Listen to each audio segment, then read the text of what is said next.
comment, and subscribe on our YouTube channel now. At Blind Community Thrift Store on YouTube, and more info about this radio reading service, Navalins, and the Blind Community Thrift Store at www.blindcommunitythriftstore.com. The Blind Community Thrift Store radio reading service will begin shortly. We will be reading local news from around the Southwest Missouri area, Monday through Friday, 10 a.m. to 12 p.m. on YouTube, KSMU, and on the Audio Reader Network at Kansas University. For more information, please visit us at www.blindcommunitythriftstore.com. Please stay tuned as our broadcast will start soon.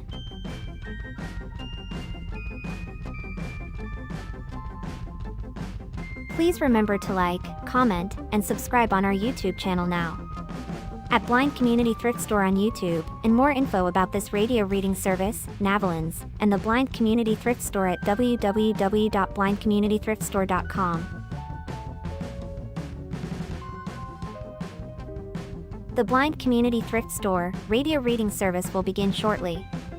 We will be reading local news from around the Southwest Missouri area, Monday through Friday, 10 a.m. to 12 p.m. on YouTube, KSMU, and on the Audio Reader Network at Kansas University. For more information, please visit us at www.blindcommunitythriftstore.com. Please stay tuned as our broadcast will start soon.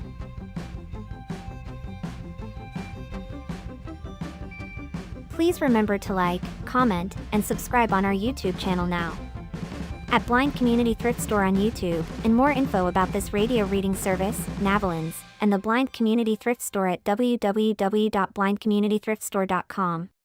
The Blind Community Thrift Store radio reading service will begin shortly. We will be reading local news from around the Southwest Missouri area, Monday through Friday, 10 a.m. to 12 p.m. on YouTube, KSMU, and on the Audio Reader Network at Kansas University. For more information, please visit us at www.blindcommunitythriftstore.com. Please stay tuned as our broadcast will start soon.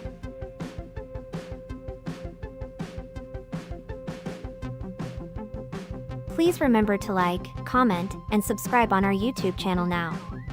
At Blind Community Thrift Store on YouTube, and more info about this radio reading service, Navalins, and the Blind Community Thrift Store at www.blindcommunitythriftstore.com. The Blind Community Thrift Store radio reading service will begin shortly. We will be reading local news from around the Southwest Missouri area, Monday through Friday, 10 a.m. to 12 p.m. on YouTube, KSMU, and on the Audio Reader Network at Kansas University. For more information, please visit us at www.blindcommunitythriftstore.com.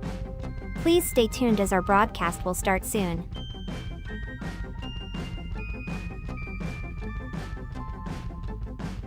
Please remember to like, comment, and subscribe on our YouTube channel now. At Blind Community Thrift Store on YouTube, and more info about this radio reading service, Navalins, and the Blind Community Thrift Store at www.blindcommunitythriftstore.com. That happened last time. Curves versus cars. Okay, go whenever you guys are ready.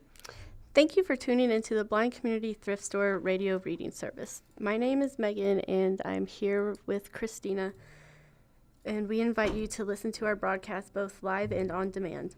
Our live sessions are available on the Blind Community Thrift Store YouTube channel, Monday to Friday, between 10 a.m. and 12 p.m. each week. Additionally, you can access on-demand content through the Audio Reader Network, which offers a wide range of audio materials for the visually impaired community. To explore content from the Audio Reader Network, please visit www.reader.ku.edu. The site provides details about accessing content via Amazon Alexa, Audio Reader Network mobile app, and information on receiving a radio to listen to the broadcast by KSMU Radio. All broadcasts are played over KSMU's subcarrier airwaves at 67 kilohertz on 91.1 from 3 p.m. to 5 p.m. Monday through Friday. Contact Audio Reader Network for information on receiving a pre-programmed radio.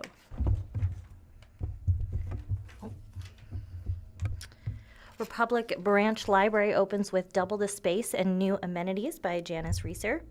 Reporter assisted by AI. The new Republic Branch Library is open to the public, doubling its previous size and offering new amenities.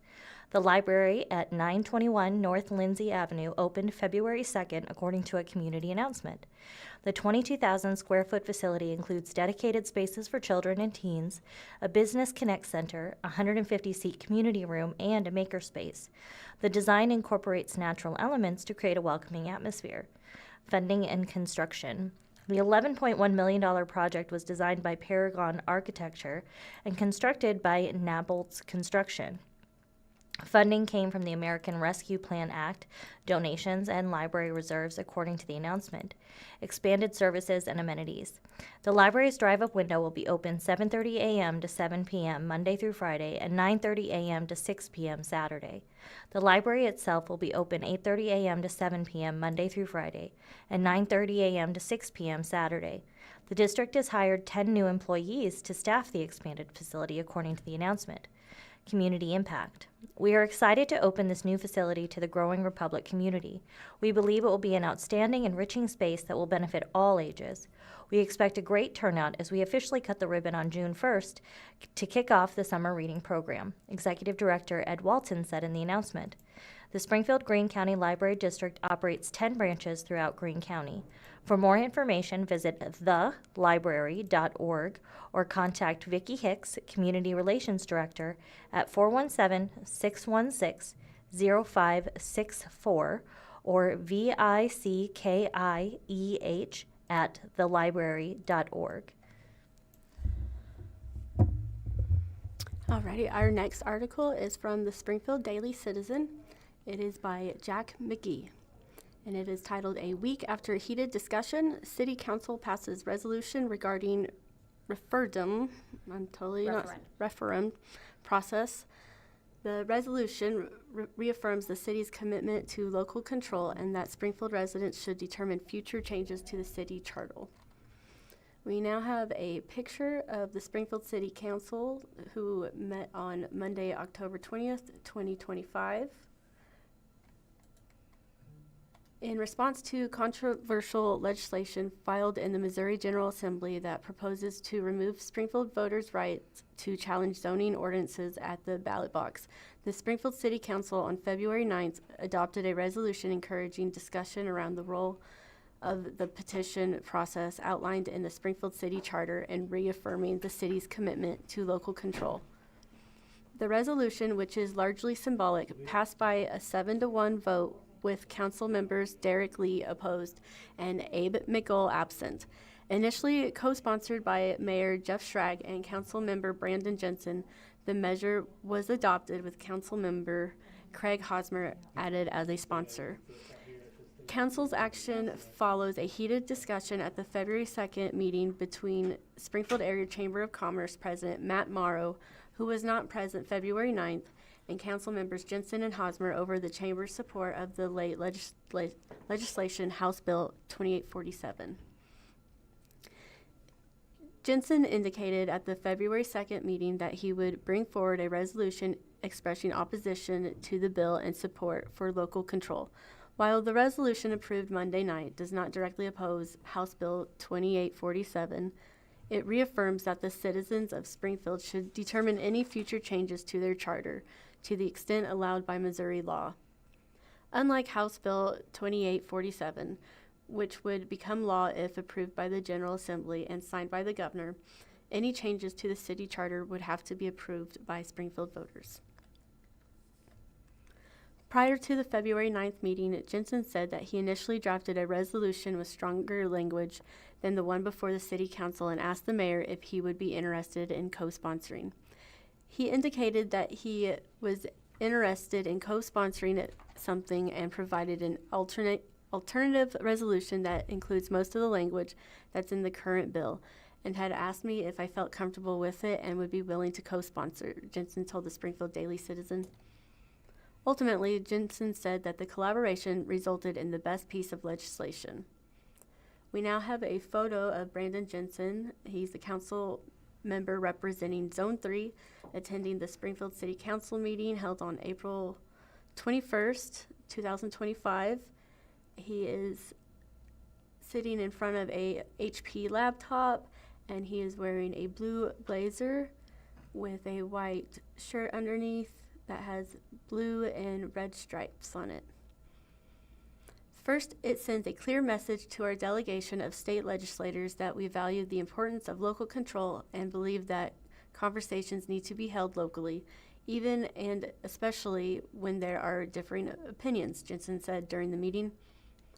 But it's also done in a way, and I appreciate the mayor's touch on this, that minimizes any ramifications that may result in Jefferson City and minimizes any acrimony we may face from the legislator for taking this type of stand. While the resolution does not directly reference House Bill 2847, it acknowledges that legislation has been filed and directs the city clerk to provide a copy of the resolution to each member of the local legislative delegation. The resolution does, however, reference the Forward SGF Comprehensive Plan and related Community Development Code update, stating that the city desires to obtain clarity from the citizens of Springfield as to the appropriate role of the local referendum in implementing Forward SGF and the code update. We now have a photo of Derek Lee. He is the council member representing General Seat D, attending the Springfield City Council meeting held on Monday, April 21st. He as well has a blue blazer on, but it has a plaid design on it, and he is also wearing a white button-up, but this one only has blue stripes. While he doesn't agree with House Bill 2847, Council Member Lee indicated that he does not believe the resolution will prompt productive discussions, noting that he has had discussions around the process as it pertains to zoning issues on a weekly basis for years and years. It's a discussion that's gone on and on, Lee said. It's something I feel very comfortable at the end of whatever discussion or conversation we have. I can tell you what it's going to be. The developers are going to want to have more certainty, and the neighborhood leaders and our voters are going to want to keep it. I don't see any scenario where our voters are going to vote away their ability to vote this. Addressing Jensen, Lee continued, "This ordinance or this resolution says that we're going to engage in discussion, and you said conversation. Those sound really good, but that's not what happened a week ago, and that's not what's been happening in between. You know where it's headed, and it's not a discussion or a conversation." State Representative Jeff Knight, a Lebanon Republican, is sponsoring House Bill 2847, which has not been assigned to a committee and is not on a House calendar. Knight does not represent any part of Springfield or Greene County. The legislation, however, would only impact Springfield. While it does not explicitly name Springfield, the bill reads that it shall apply only to one home rule city partially located in any county with more than 260,000 but fewer than 300,000 inhabitants, a description that matches Springfield based on the 2020 U.S. Census. As proposed, House Bill 2847 would effectively exempt Springfield zoning ordinances from a citywide referendum, with the exception of emergency ordinances or ordinances for the levying of taxes or issuance of special tax bills. The city charter currently allows residents to challenge ordinances passed by the city council at the ballot box. For an ordinance to appear on the ballot, a petition must be filed with the city clerk within 30 days of the ordinance's adoption, signed by qualified electors equal in number to at least 10% of voters who participated in the prior general municipal election. The city council also has the option to repeal the ordinance rather than let it go to a public vote. We now have a photo of two ballot issue signs. One, it is titled Galloway Ballot Issue Question 1 signs.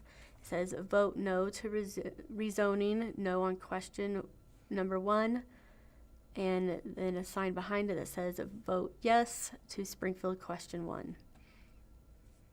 The most recent referendum on a zoning ordinance took place in the November 2022 election, when more than 70% of Springfield voters elected to overturn the rezoning of 4.2 acres in Galloway Village for a mixed-use development.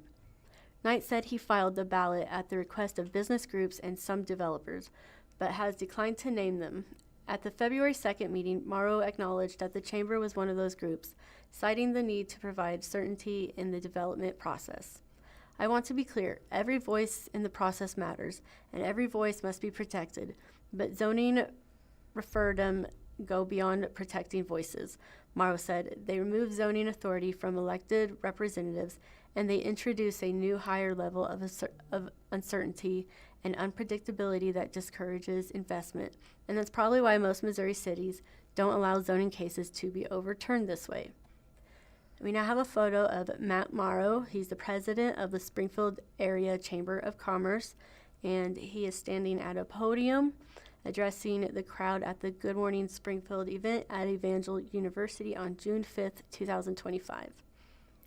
Morrow also emphasized that under the legislation, residents would still be afforded ample opportunity to express opposition to zoning issues, whether through neighborhood meetings, the Planning and Zoning Commission, the City Council, or protest petitions.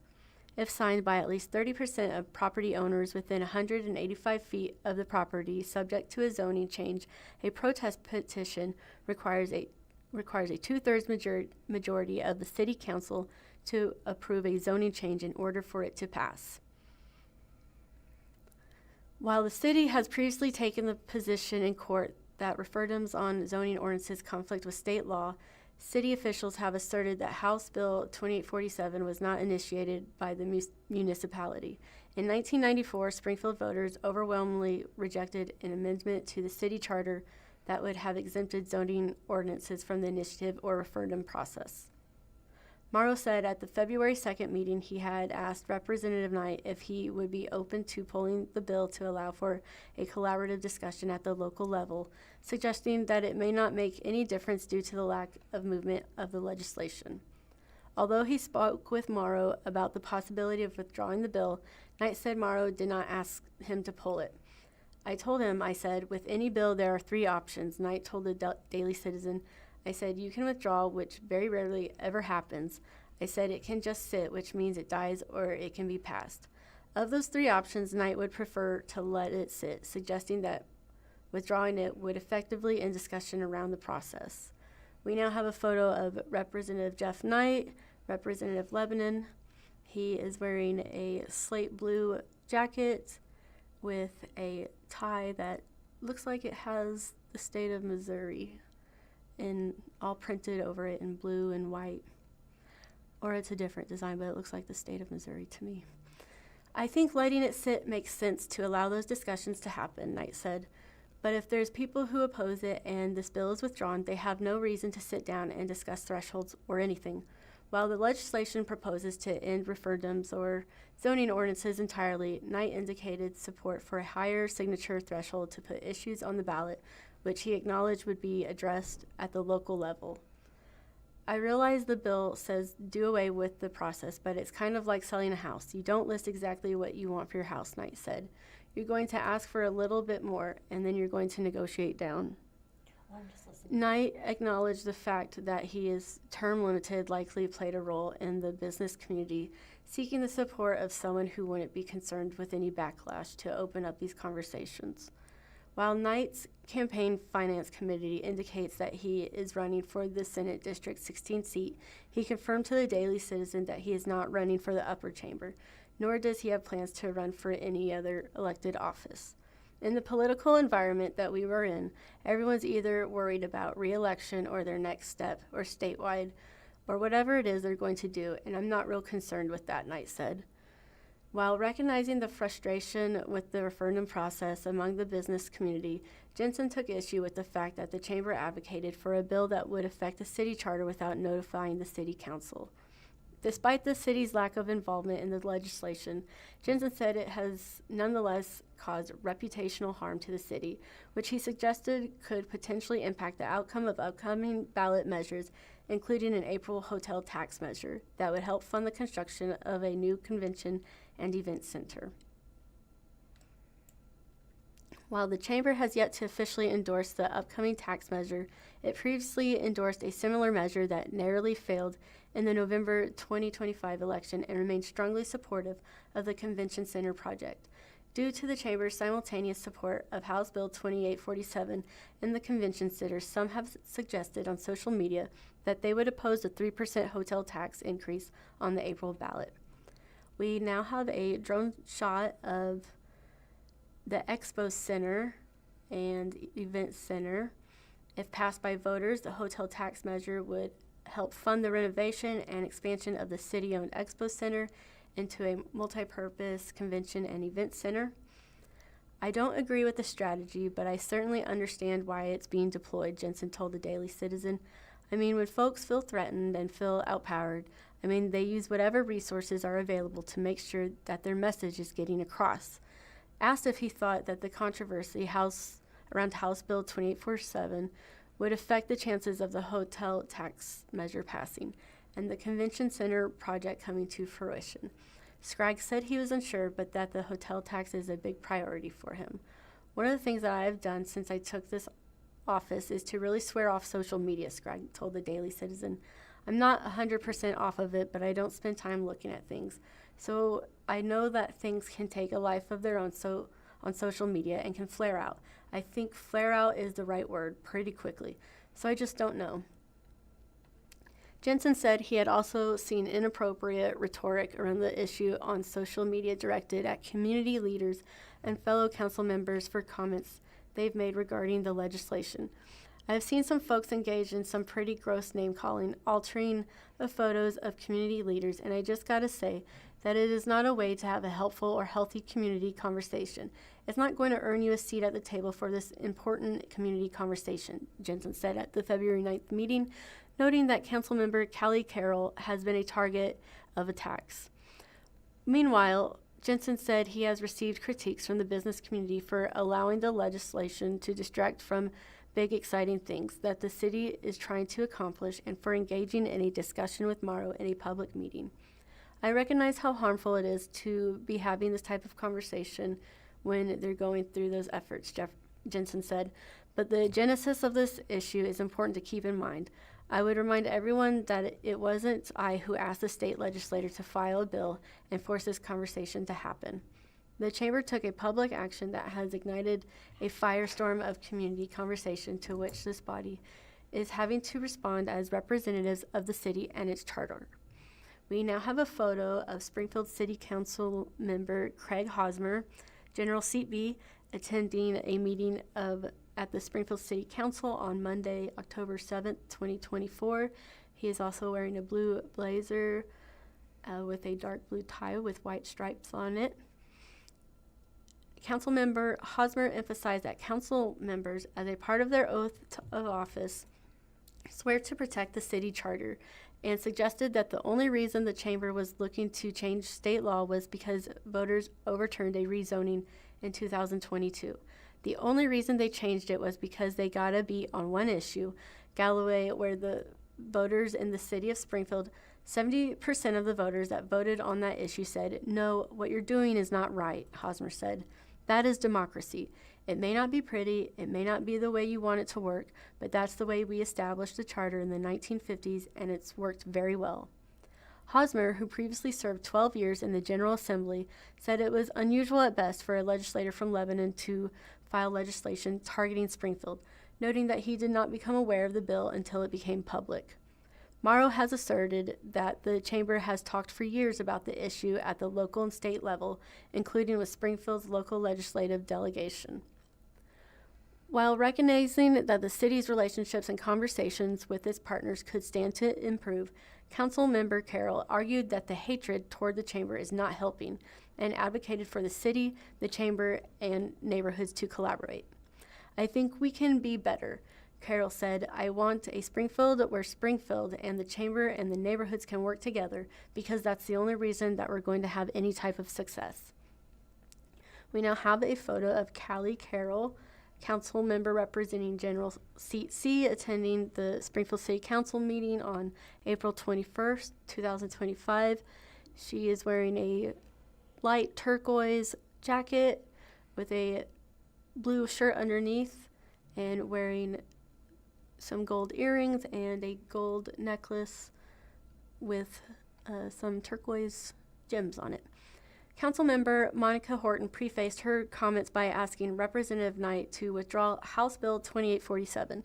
Though she ultimately supported the resolution, Horton agreed with Lee's assessment that all the sides of the issue have made their positions very clear and that a compromise is unlikely. I don't really see us in a position where council members, number one, are sending anything to the ballot to suggest that voters overturn a referendum and clearly gives them the opportunity to be able to have the voice and a final say, Horton said. However, Horton said that does not mean the city council should give up on the possibility of a discussion. It doesn't mean that the conversation shouldn't still happen, Horton said. I think that is obfuscating our obligation as civic citizens to be able to come to the table and, even if we disagree, state what your position is and, again, say it in such a way where everyone can be civil and they can be heard. But you certainly should not leave the table of the conversation just because there's a fear that it's just going to get ugly. You press forward anyway. We now have a photo of Springfield City Council member Monica Horton, Zone 1, attending the City Council meeting on October 7th, 2024.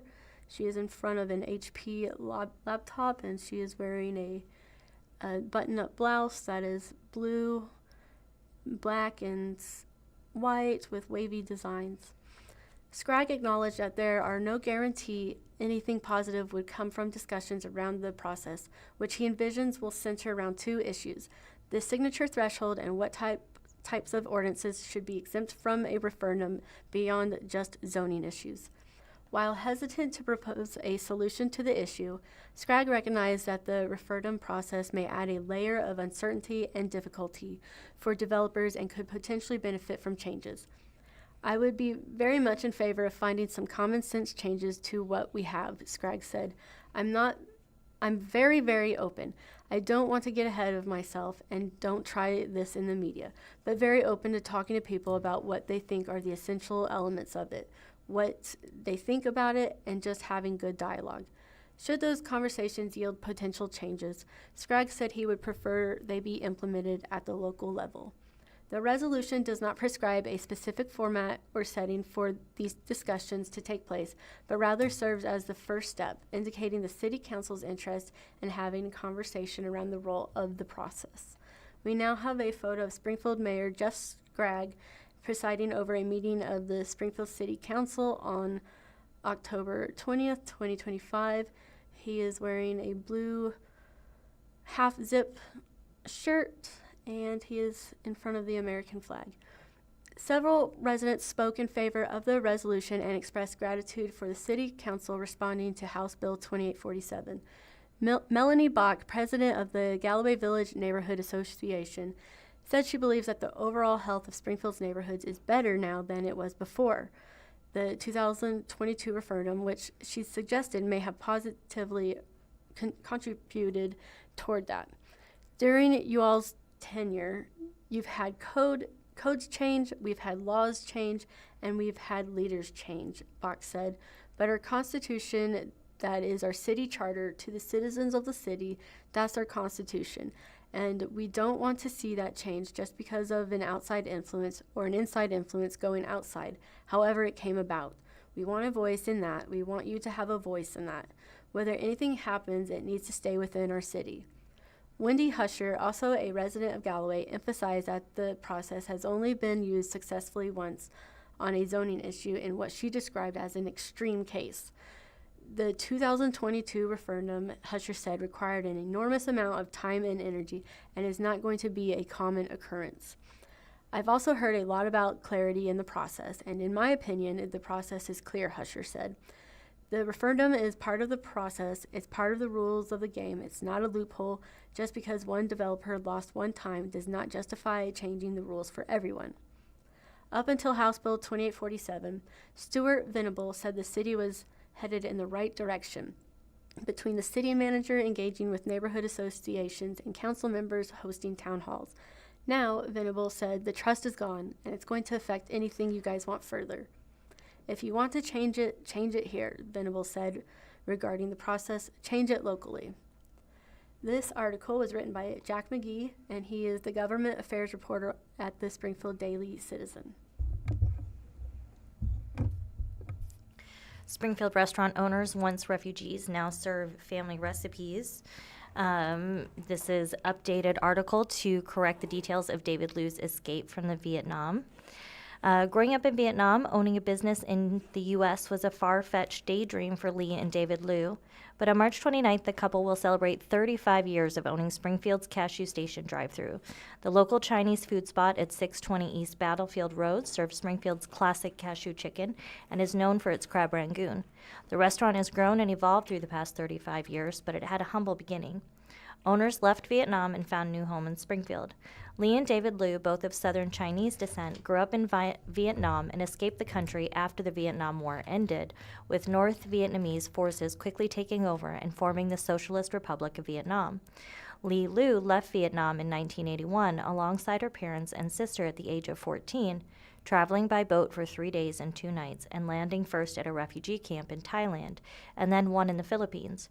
Her time living in camps was relatively short as the family was able to come to the U.S. just a few months later in 1982.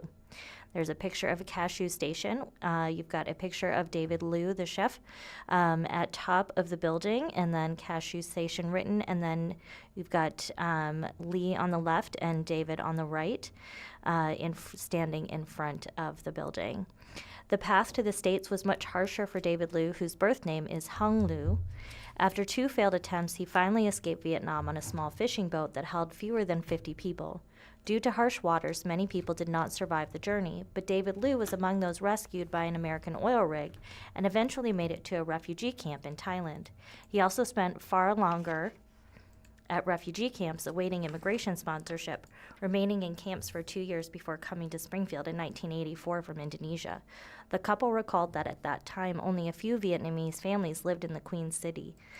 Lee Liu said it meant her family had to lean heavily on organizations for help to learn English, go shopping, and connect with the community.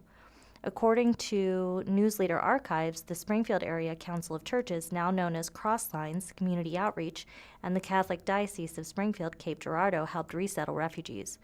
An article published in the Springfield Leader and Press in May 1984 noted the organizations had settled more than 1,800 families in the area by then.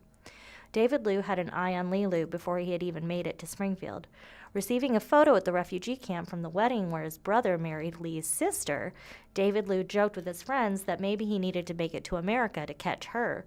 The two eventually met in 1988 when David Liu was working as a cook at Chinese Chef, a restaurant on Glenstone Avenue owned by his family. Lee Liu had graduated from Missouri State University with a degree in accounting. Pictured is Lee with a bowl and a gray hat and a black vest zip-up. And you have David on the right with a T-shirt with a logo of the restaurant and a chef's hat. Lee Liu, co-owner of the Cashew Station drive-thru, shows a bowl she received at a refugee camp in Thailand in 1982 after escaping Vietnam on Wednesday, February 4th, when this was pictured. Couple took a leap of faith with the drive-thru business. When the two got married in December 1990, Lee Liu's expectation of becoming a stay-at-home mom was soon dispelled. The building that Chinese Chef occupied was being sold, and the restaurant had 90 days to find a new home. Lee Liu was teary-eyed while reflecting on the decision to move the business and for the couple to run their own. She said they could have each gotten their own separate jobs and made it work, but that would have meant seeing each other less often. Lee Liu said it touched on her own experience growing up with a hardworking father whom she rarely saw except for holidays.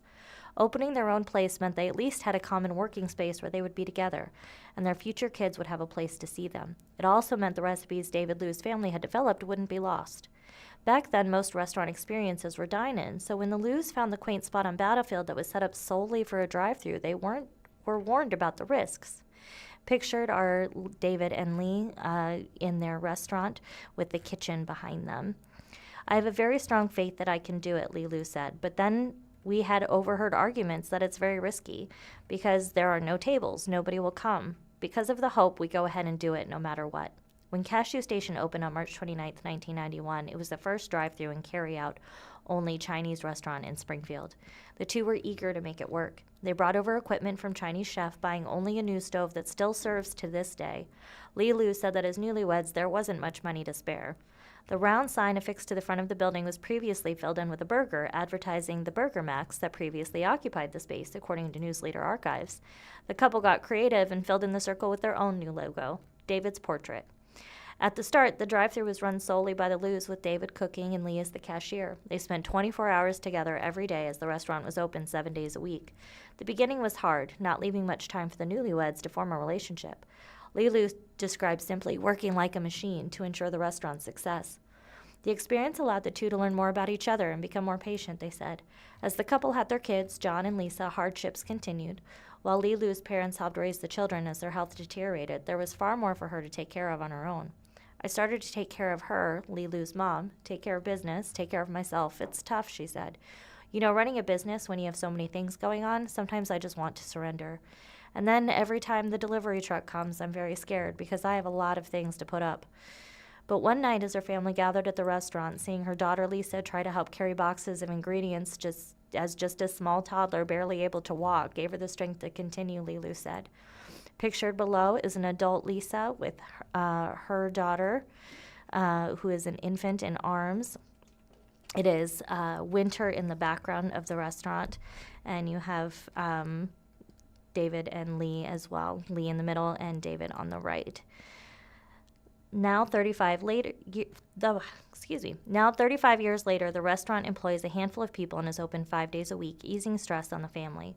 With more than 3 decades in Springfield's business scene, the drive-thru and the Lus have been a community staple. We're not only serving a customer, we are also serving a friend, a close friend, Li Lu said. We are small, but we feel like very close family, like the customer and the family.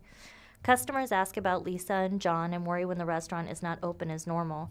Cashew Station has also become a way to preserve dishes from Korea House, a restaurant run by David Lu's brother, who married Li Lu's sister. Lisa Lu Smith said she looks up to her parents for the hard work they have put into the business. While John Lu once had been against ever working in a restaurant, the family said, he now works as an assistant executive banquet chef at the Venetian Resort in Las Vegas. The Lus are not exactly sure yet what the future holds for Cashew Station. David Lu wants to keep working, and Li Lu is happy to support that goal. The family jokes that perhaps the restaurant will eventually land in the hands of the Lu grandchildren. For now, the family will continue to serve up their special recipe of cashew sauce for cashew chicken dishes and signature crab rangoon. Marta Mies covers local government at the News-Leader. Have feedback, tips, or stories? Contact her at mieze@news-leader.com. Alrighty, thanks for that story. Our next article comes from 417 Magazine. It is by Jordan Blomquist, and it is titled, What to Know About the Mermaid Performances at Wonders of Wildlife.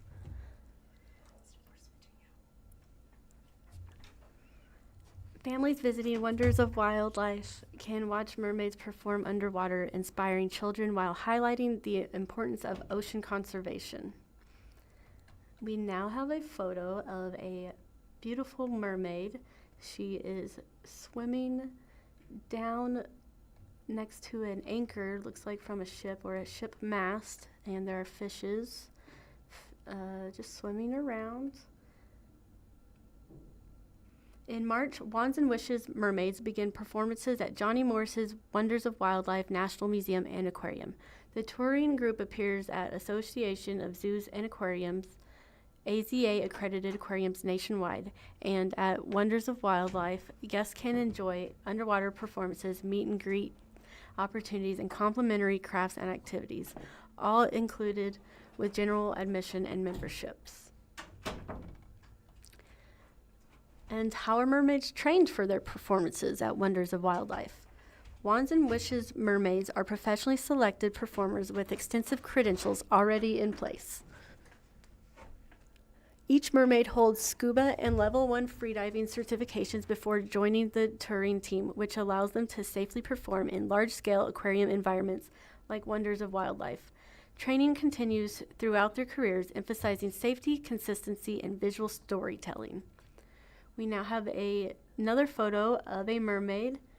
She is posing in front of a bar, looks like, where the staff mast is, where the fish are swimming.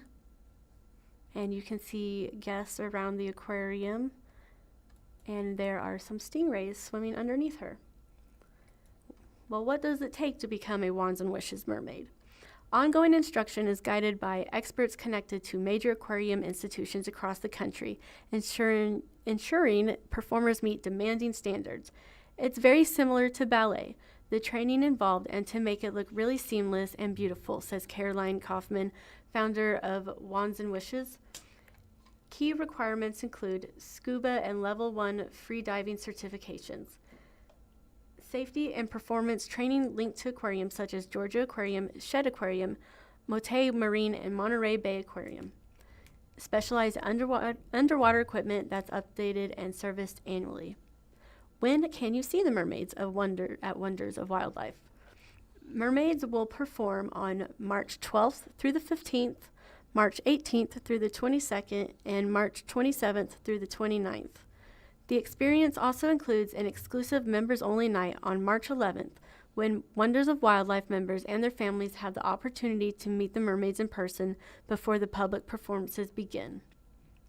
We now have a photo of another mermaid. She is sitting on a rock at a sandbar, and it looks like it's a stingray pool, and there are some children dipping their hands in the water, petting the stingrays on top, while the mermaid watches over. A performance day begins long before guests gather near the exhibit glass. Travel often involves transporting silicone mermaid tails weighing around 30 pounds. Once on site, preparation shifts underwater. Mermaids perform without scuba tanks or masks, relying on free diving techniques and access to a compressed air tube placed inside the exhibit. Before entering the water, performers confirm their air access and review safety protocols. Maintaining composure underwater requires physical and mental control. Performers use free diving breath techniques and brief access to compressed air between breath hold segments. Even without seeing individual audience members' faces, mermaids rely on expressive movement and body language to communicate through the glass. Beyond spectacle, the performances carry a meaningful message centered on conservation and inspiration. Gentle ocean awareness themes encourage guests to think differently about marine ecosystems and their role in protecting them. Performers especially value inspiring children, showing them that challenging goals are achievable. The performances emphasize care for the ocean and its wildlife, encouraging guests to carry that sense of responsibility beyond the aquarium. We really focus on ocean conservation, Kaufman says. Hopefully, we are inspiring them to take care and create a little more love for the ocean and the animals that are in it. This is from Springfield Daily Citizen. Judge gives multiple life sentences to first of 5 suspects in 2023 fatal drive-by shooting. Bedell was found guilty last year of first-degree murder, first-degree assault, multiple counts of armed criminal action, and unlawful use of a weapon. This is by Jackie Rewald. And there's a picture of Chavez Green and Haley Frillman. Following the jury's recommendation, a Greene County judge sentenced 22-year-old Elisha Bedell to multiple life sentences for the 2023 drive-by shooting that killed 26-year-old Chavez Nguyen and seriously injured Nguyen's pregnant girlfriend, Haley Frillman. Bedell's week-long trial in December of 2025 was the first of the 5 co-defendants who investigators believe participated in the deadly shooting on November 14, 2023 in downtown Springfield. The jury of 6 men and 6 women found Bedell guilty of first-degree murder for killing Nguyen, first-degree assault for shooting and seriously injuring Frillman, 2 counts of unlawful use of a weapon for shooting out of the vehicle, and 3 counts of armed criminal action. That same jury recommended Bedell serve multiple life sentences in prison to be served consecutively. Judge Todd Myers followed the jury's wishes and formally sentenced Bedell on Monday, February 9th. deliberate, targeted, and devastating. There's a picture of Assistant Greene County Prosecutor Connor Brown as he addresses the jury during the sentencing hearing for Elisha Bedell on Friday, December 5th, 2025.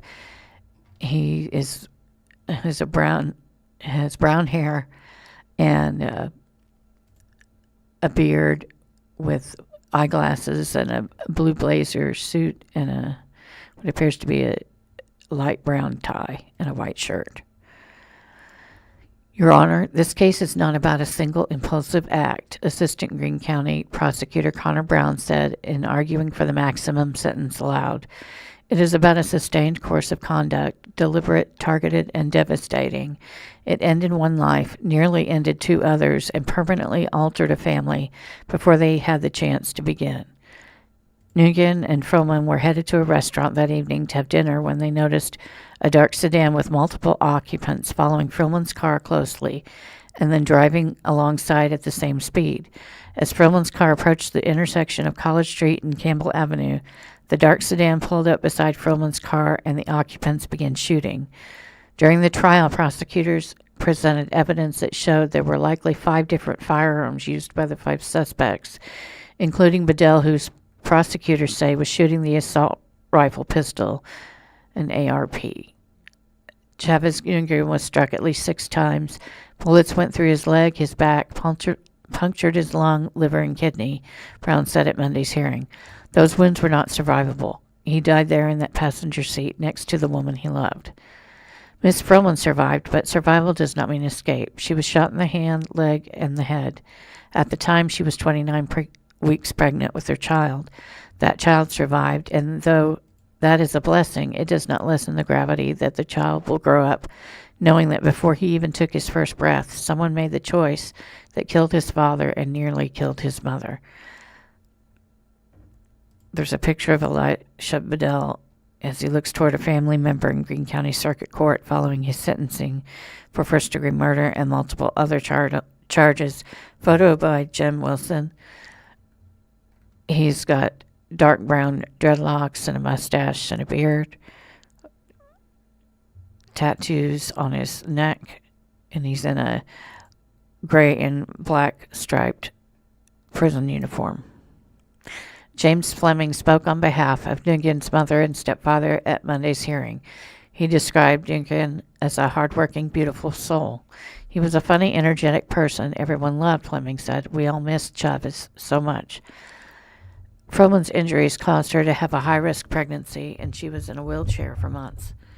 She, along with her mother and father, gave victim impact statements on Monday.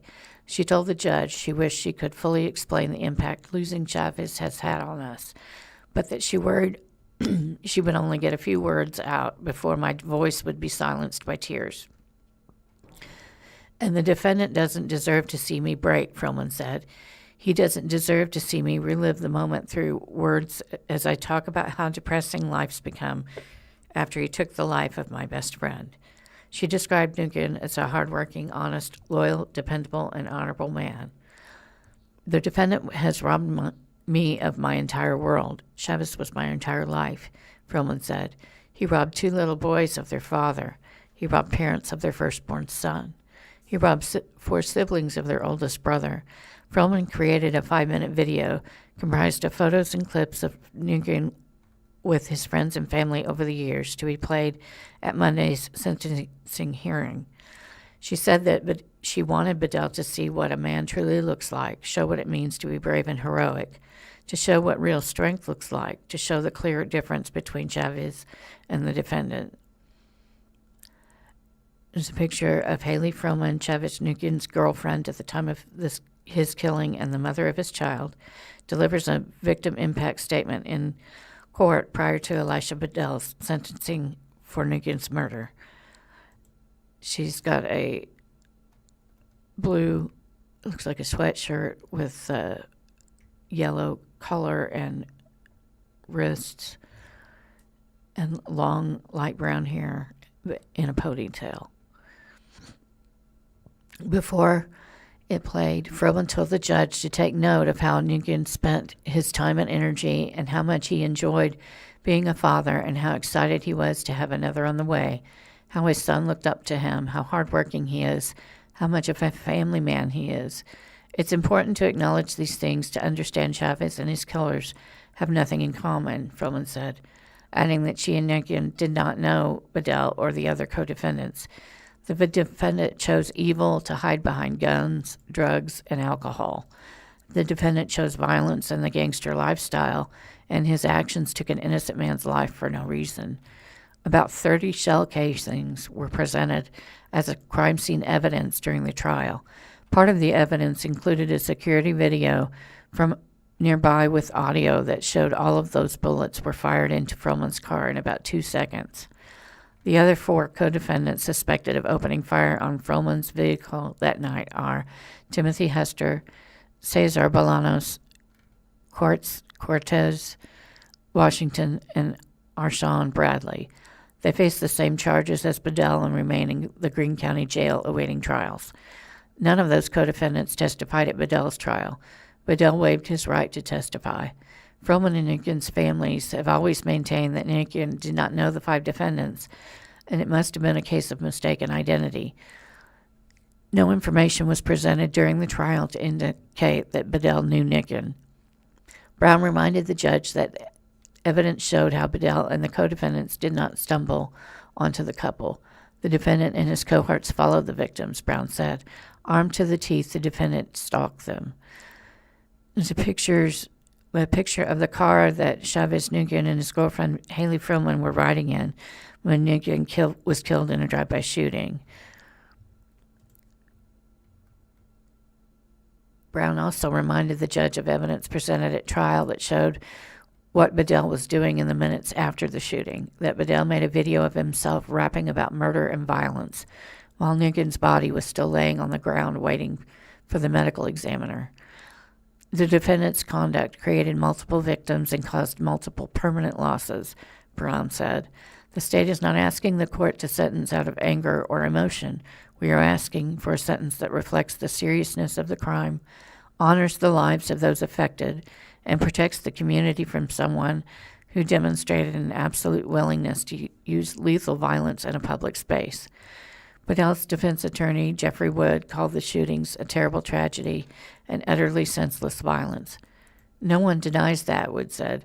That being said, Mr. Bedell still maintains his innocence.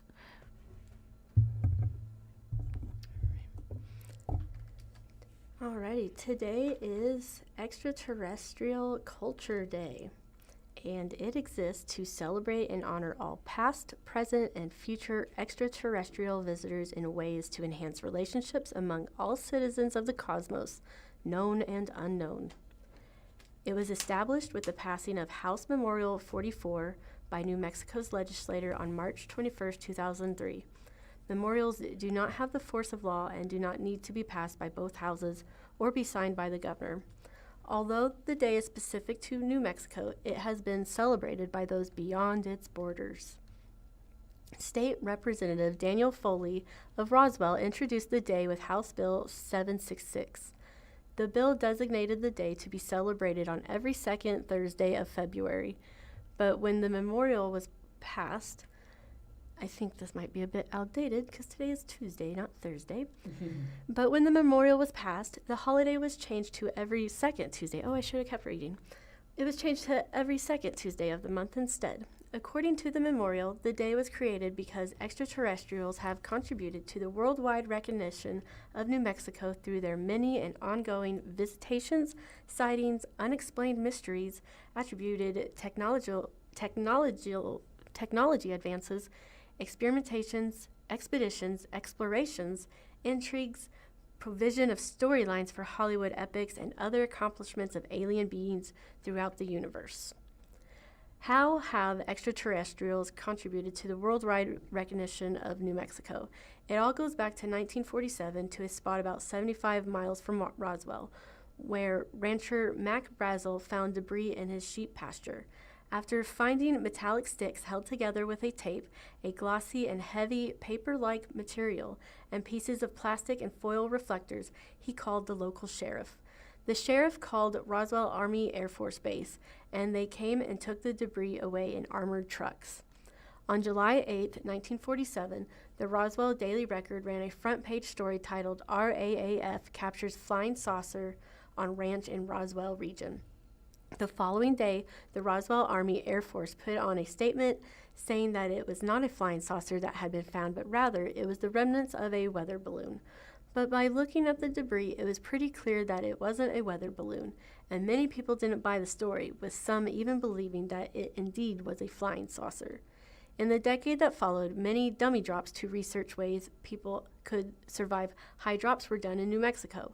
Dummies with skin made of latex and bones of aluminum were dropped from the sky, and military vehicles retrieved them. People found this quite odd, as it looked like aliens were falling from the sky, and some thought that was the case, and that the vehicles that picked them up were taking them to get experimented on by the government. This did nothing but increase speculation that there had been a conspiracy and cover-up in Roswell in 1947. In 1944, the Pentagon declassified most information about the dummy drops.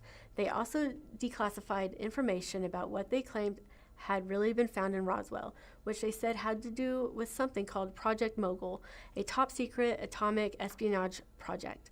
The General Accounting Office also released a report titled Report of Air Force Research Regarding the Roswell Incident. According to the government, Project Mogul was started during World War II and stationed at the Alamogordo Airfield, which made up by the geophysicists and oceanographers from New York University, Columbia University, and Woods Hole Oceanographic Institution.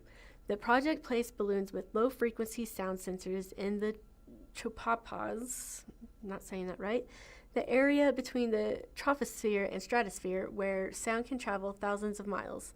The hope was that they would be able to pick up information about nuclear tests taking place in the Soviet Union. The report said that the debris was made up of 700 feet of neoprene balloons, radar reflectors, and sonic equipment. Some new materials were invented for use in Project Mogul, so it made sense that some of the materials weren't recognizable and looked otherworldly. According to the report, the Roswell Army Airfield didn't have any knowledge of the project. They weren't exactly sure what had been found, with some thinking the debris may have been from a Russian spy plane or satellite, but they just said it was a weather balloon because that made the most sense. Those at Project Mogul couldn't step up and say what it actually was, as that would compromise the project. In the present day, many don't believe the government's story, and some make trips to Roswell to be near the spot where they believe extraterrestrials crashed to Earth. On Extraterrestrial Culture Day, we honor these and other extraterrestrial visitors. And perhaps the best way to celebrate the day is to go to New Mexico and attempt to find the Roswell crash site. Come in peace. This is from the Springfield Daily Citizen. Discovery Center launches curriculum exhibit for teaching students about traveling to Mars. $250,000 grant will help center design a traveling exhibit and lessons for 5th to 8th grade students about NASA's Moon to Mars architecture. There's a picture of Tyler Moles, CEO of Discovery Center, announces details Friday of the $250,000 grant from NASA.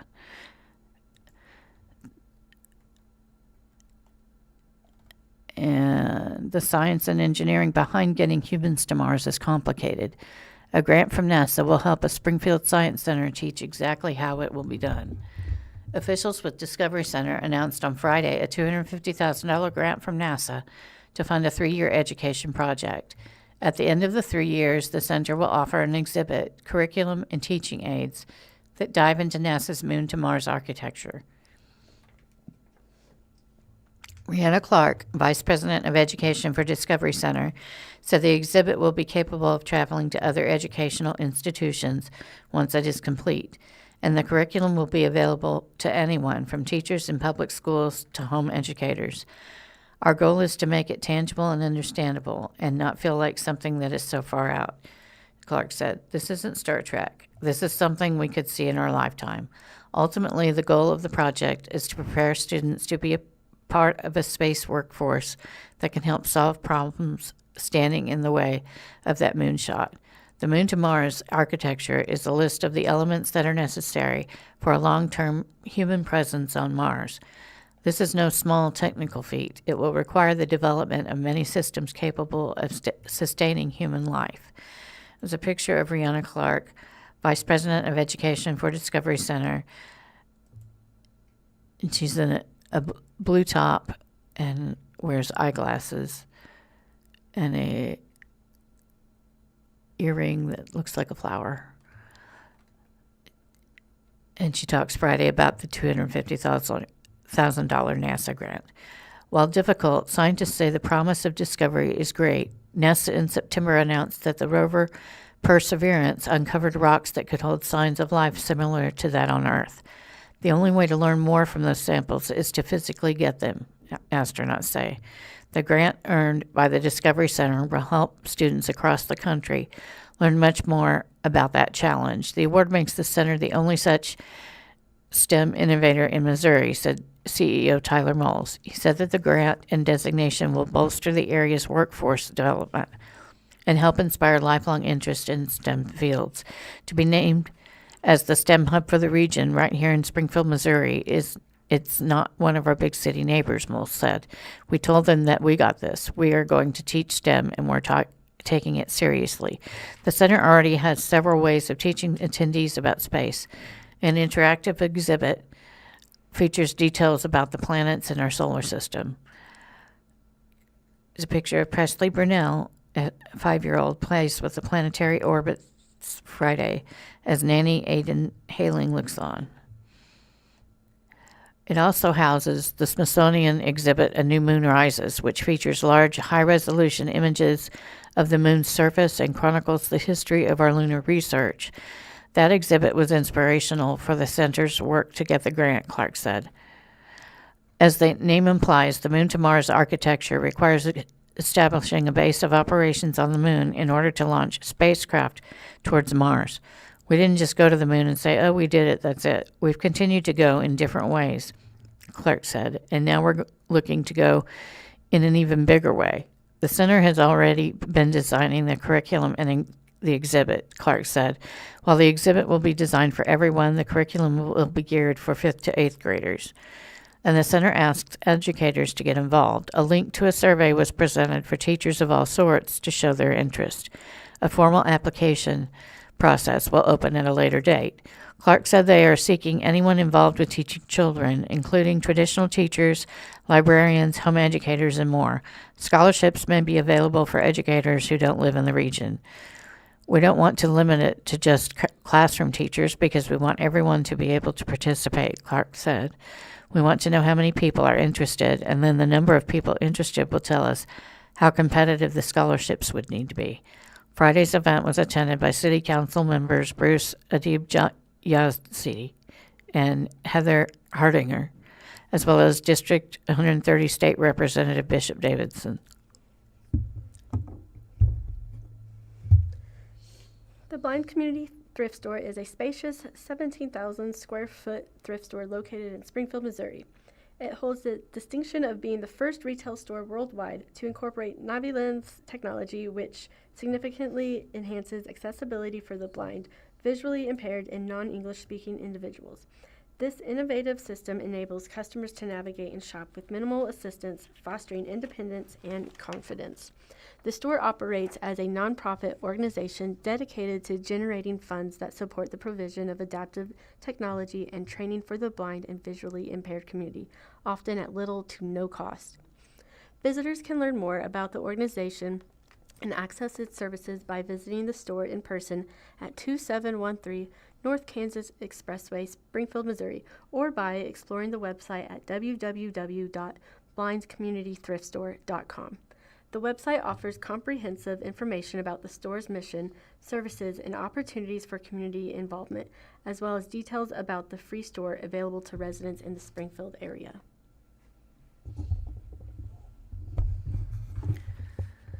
This is from the Springfield Daily Citizen. 7-figure gift from Dick Pendleton transforms MSU's accounting school.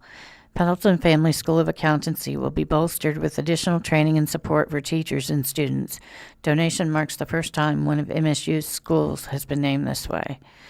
And there's a picture of Brent Dunn on the left in what appears to be a dark purple sweater. And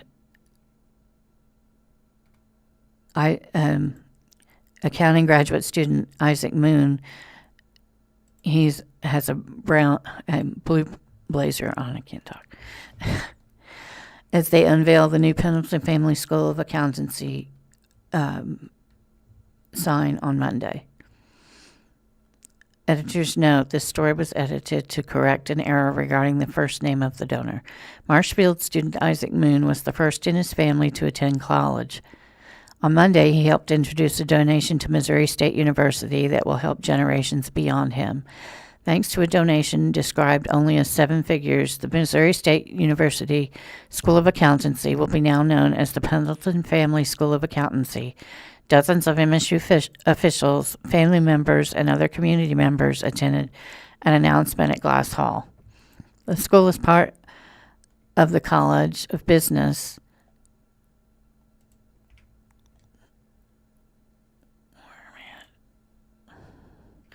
at Missouri State University. The donation was given by Dick Pendleton, an alumnus who later helped grow accounting firm BKD into a merger with Forvis Mazars.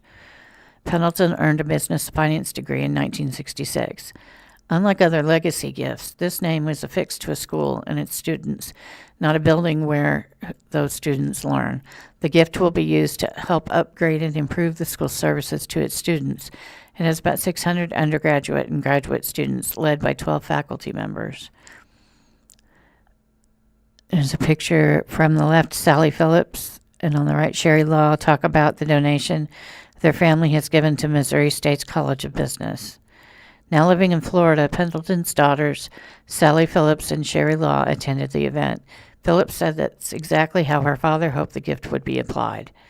It was so exciting to hear that everybody was really on the same page of wanting to assist the faculty, assist the students, Phillips said.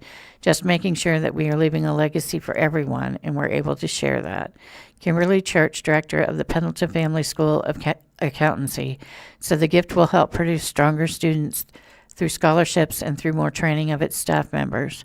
We want to make sure our faculty are upskilled to meet the profession's demands today. Church said it's not just technology standards that are updating. Competencies are updating our profession, so this allows our faculty to stay on the cutting edge of that. There's a picture of the sign, the Missouri State Pendleton Family School of Accountancy. And the Pendleton family will provide a 7-figure donation to the School of Accountancy here at Missouri State. Photo by Ellie Freistack. That cutting edge includes how artificial intelligence is transforming the straightforward act of bean counting. Church said that one of the most important concepts that accounting students must learn is trust but verify. Although we are using AI to automate routine low-level tasks that maybe bookkeepers might have done to generate reports for the accountant to review, Church said, you want to trust the AI but verify the AI so we can use it to make sure it's make us more efficient. As a high school senior, Moon was drawn to accounting by Church. Now a graduate student, he is poised to earn a master's degree in May and pursue a career in Washington, D.C. The gift will also help bolster scholarships, something that is meaningful to Moon. He said that the bulk of his college expenses have been handled by institutional scholarships. There's a picture of Missouri State accounting graduate student Isaac Moon as he talks about how scholarships have helped him get his education. I knew I was going to do something in the business field, but I didn't know exactly what I was going to major in, Moon said. But then I met with Dr. Church, who really sold me on it. Accounting is the language of business. MSU President Richard B. Williams said that this donation marks the first time a school or department has been named for a donor. The university has previously honored its colleges with such names, such as the Judith Einert Reynolds College of Arts, Social Sciences, and Humanities in recognition of several transformative gifts. Alrighty, our next article is from the Springfield News-Leader. It is by Janice Reeser, and this reporter is assisted by AI. And it is titled, Boys and Girls Clubs to Announce 2026 Youth of the Year on February 11th.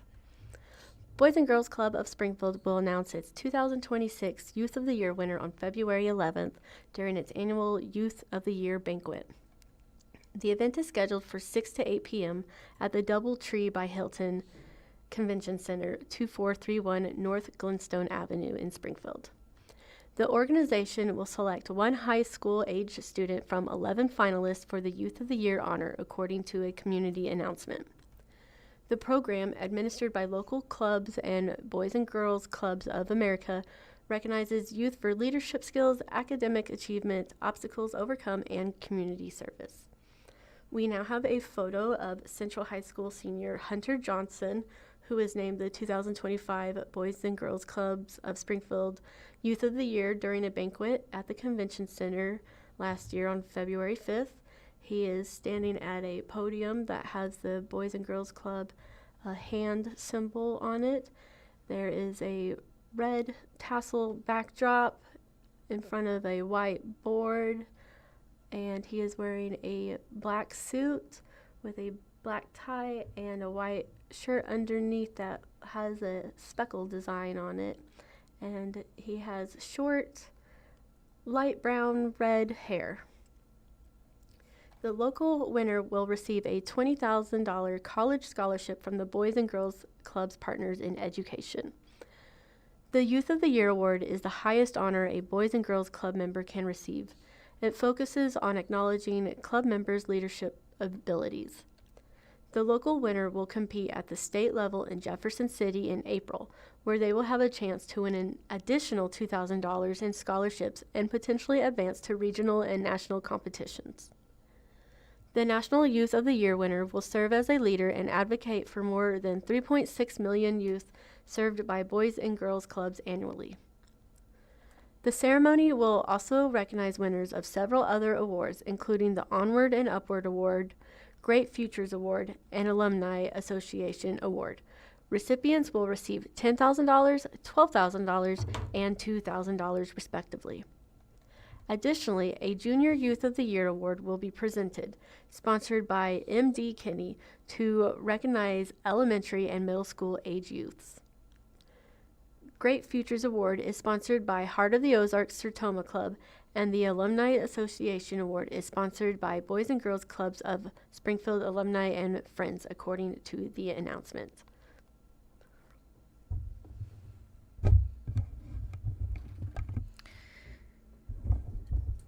This is from Springfield Daily Citizen, and it's Answerman. Reader can't quite recall name of a favorite bar once at National and Elm where Panera was, by Steve Pokin.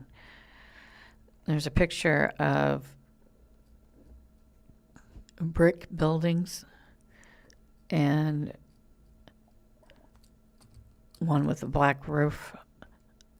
It says the Barbershop Deluxe left and the old Panera bread building right are set for demolition, according to the barbershop owner. Photo by Ryan Collins. In the late 1980s, I used to stop in a teeny restaurant on the southeast corner of National and Elm. It was a dark, cozy place where I could nurse a scotch or six after work. It might have been called Britches. I used to live on Elm Street, so it was a much safer drive than weaving home from the Bombay Bicycle Club or Steak and Ale. What was the name of the place? Eric K. Peterson of Springfield. Eric asked me this right after Daily Citizen business writer Ryan Collins reported on January 15th that the building at National and Elm, 500 South National Avenue, where there was a Panera Bread, likely will be demolished this year. In fact, that story prompted comments from readers who recalled several different businesses that were located in the same building over the years. But before I get into that, here's your answer, Eric. The restaurant and bar you're talking about was called Britches, B-R-I-C-H''S. The name is a blend of the first names of the original owners, Brett Lothan and Richard Howe. They modeled the bar after Harpo's, a bar near the Mizzou campus in Columbia. They had worked there.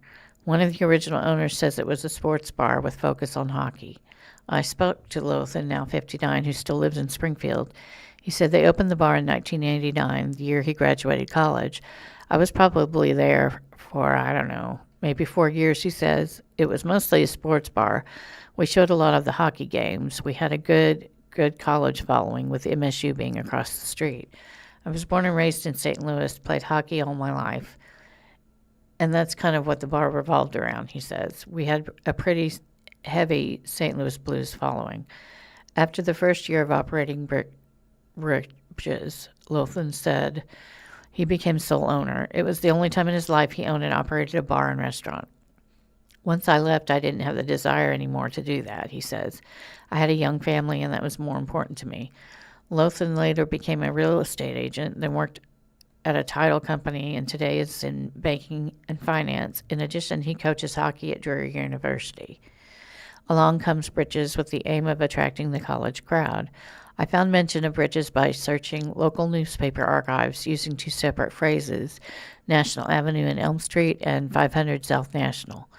The Springfield News-Leader once had a reporter named Ron Sylvester who wrote an entertainment column called Night Moves.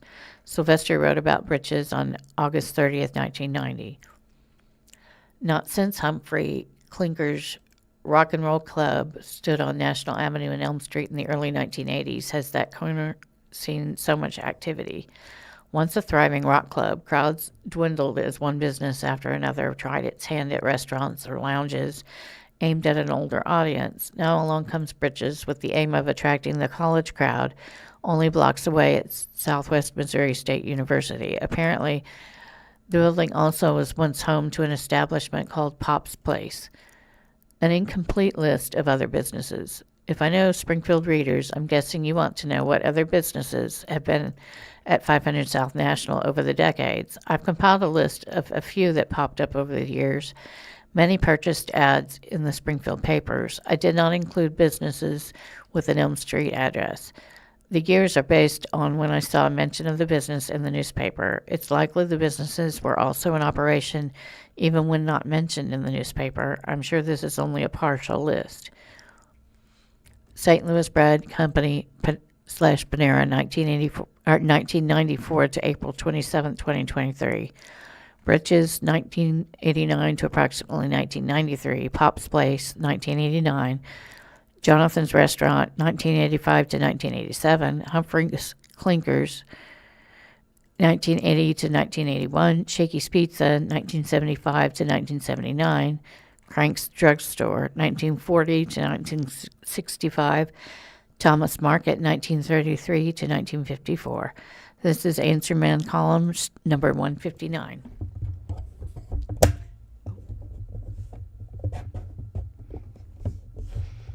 Alrighty, thanks for that story. Our next article is going to come from 417 Magazine again, and this story is by Jordan Blomquist. It is titled, Inside the Story House Book Store. Siblings Mike Bruner and Penny Scroggs are reopening the former Pagination bookshop space with help from friend Arthur Marks. Together, they are creating the Story House Bookstore, a new shop shaped by community, art, and local stories. And we have a photo of the Story House Bookstore founders, Mike Bruner, Arthur Marks, and Penny Scroggs. They are sitting, well, two of them are sitting. I think it's Arthur and Penny are sitting, and Mike Bruner is sitting in between them. Penny is wearing a maroon turtleneck with some maroon pants with a bit of a dot design on them, and she has medium length wavy hair and wearing red glasses, whom I believe is Arthur. He is wearing a dark brown plaid jacket with khaki dress pants, and with a light pink button-down shirt underneath. And then we have who I think is Mike, and he is standing between them wearing a light blue button-up shirt with pearl snap buttons, and he has glasses on as well, and they are sitting in front of a bunch of books, a bookshelf, and some paintings.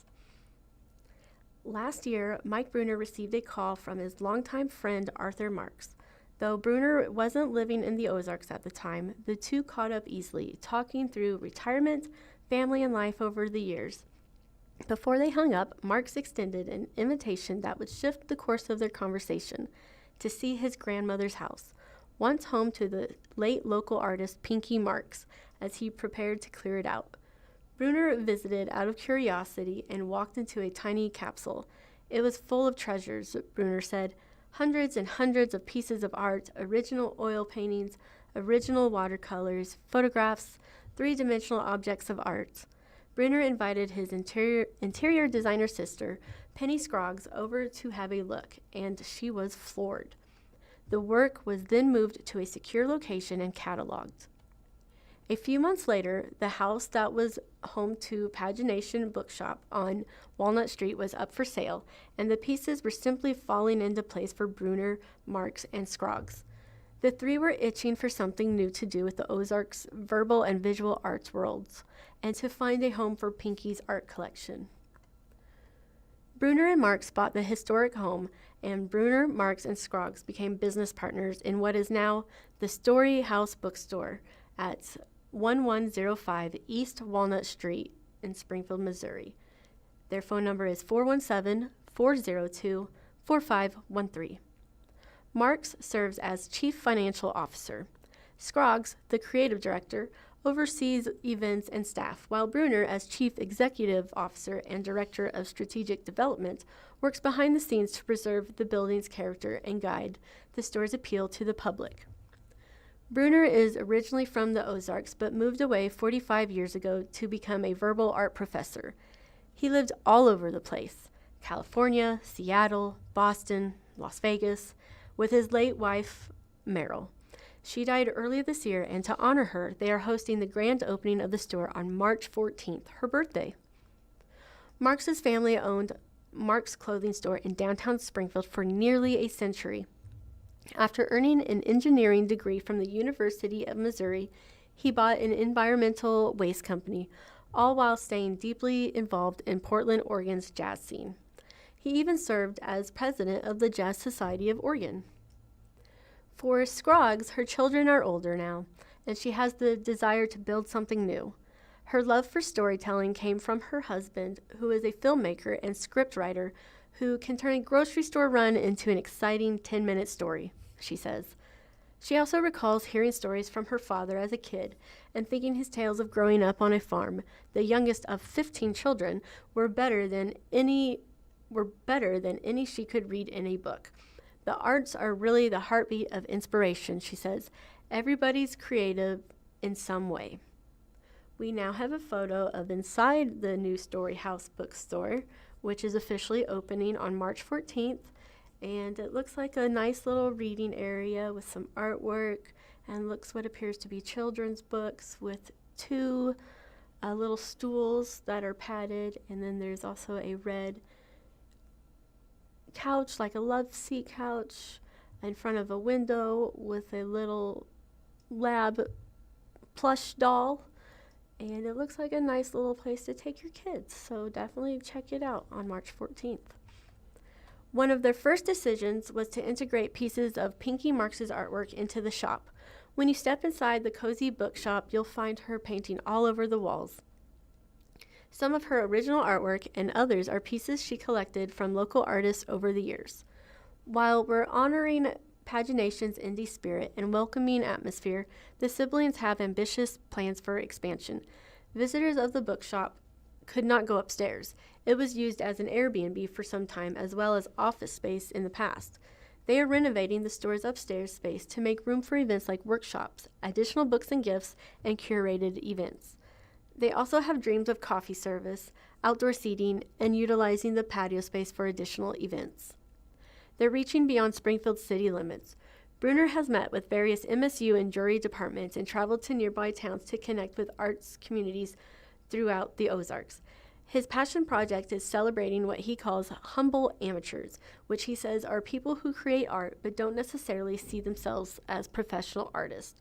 There are hundreds and hundreds and hundreds of them here, he says, and they need a place to be seen and heard and have their voices amplified. When she pictures the Story House bookstore a year from now, Scroggs sees the expansion with a wide range of monthly events, more seating and more people. She sees them slowing down, peacefully reading a book outside and sipping coffee or connecting with someone. I picture people and conversations, she says. Bruner imagines a big, happy party. I think that this nest is going to get feathered a lot, he says, and we just don't know what kinds of feathers we're going to gather, but it'll be a very warm, cozy, friendly, welcoming place. This is from Springfield Daily Citizen, Tool Belts and Bow Ties Gala, Dockside Dreams, March 5th, 2026. And this content is presented by Habitat for Humanity of Springfield, Missouri. This post was paid for and produced by Habitat for Humanity of Springfield, Missouri. The Daily Citizen newsroom was not involved in the creation of this content.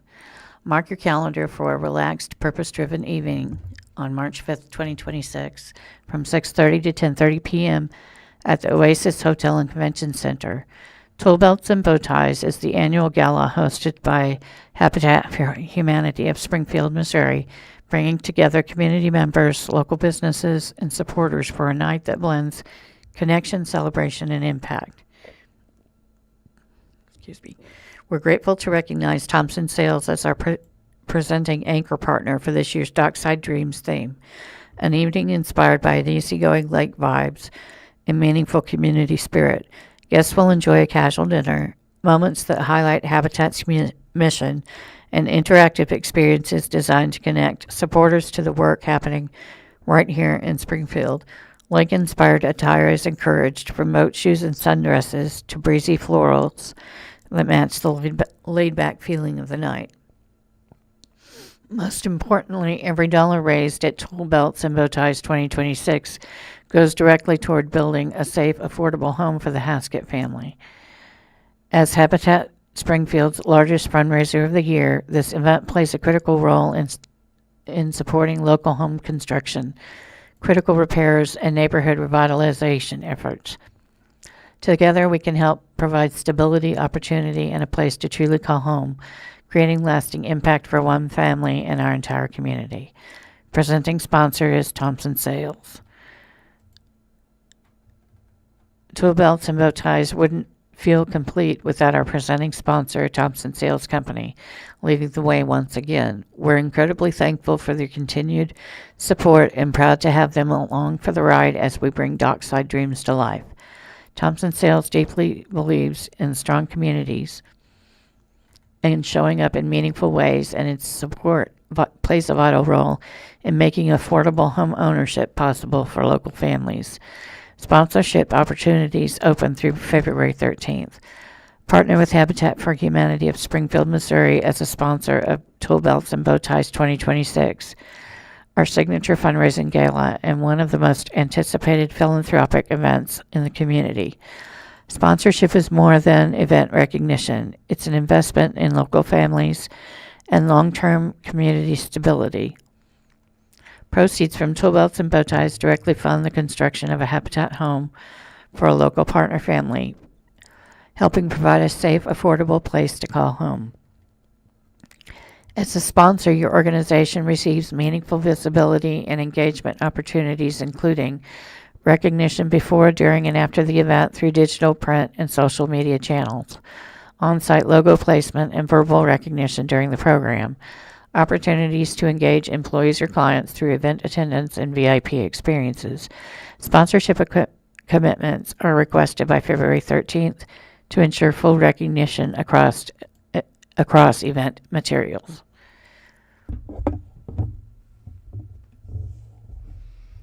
Alrighty.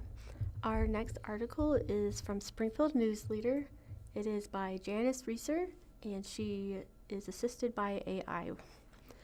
And it is titled, Missouri Releases Its 2026 Travel Guide Packed with Trip Ideas.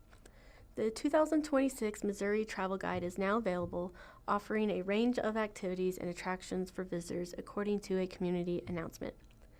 The guide, launched by Visit Missouri, is designed to appeal to a variety of travelers, from those seeking adventure to those looking for relaxation. It features highlights such as theme parks, lake activities, and barbecue and wine trails. Missouri isn't just a destination. We are a collection of experiences that can be tailored to exactly what you are looking for, Stephen Fotez, director of Visit Missouri, said in the announcement. This year is going to be monumental for the Show Me State, and we invite everyone to dive into these pages and start planning a 2026 vacation that is uniquely theirs. The guide includes information on milestone events, such as the FIFA World Cup coming to Kansas City and the centennial celebration of Route 66. It also highlights float trips on Missouri's rivers and streams, the state's rich musical history, and affordable vacation options. The guide is available in both print and digital formats. Travelers can order a free print copy or view the digital guide at visitmo.com. The launch of the guide marks the official start of the travel season in Missouri, according to the announcement.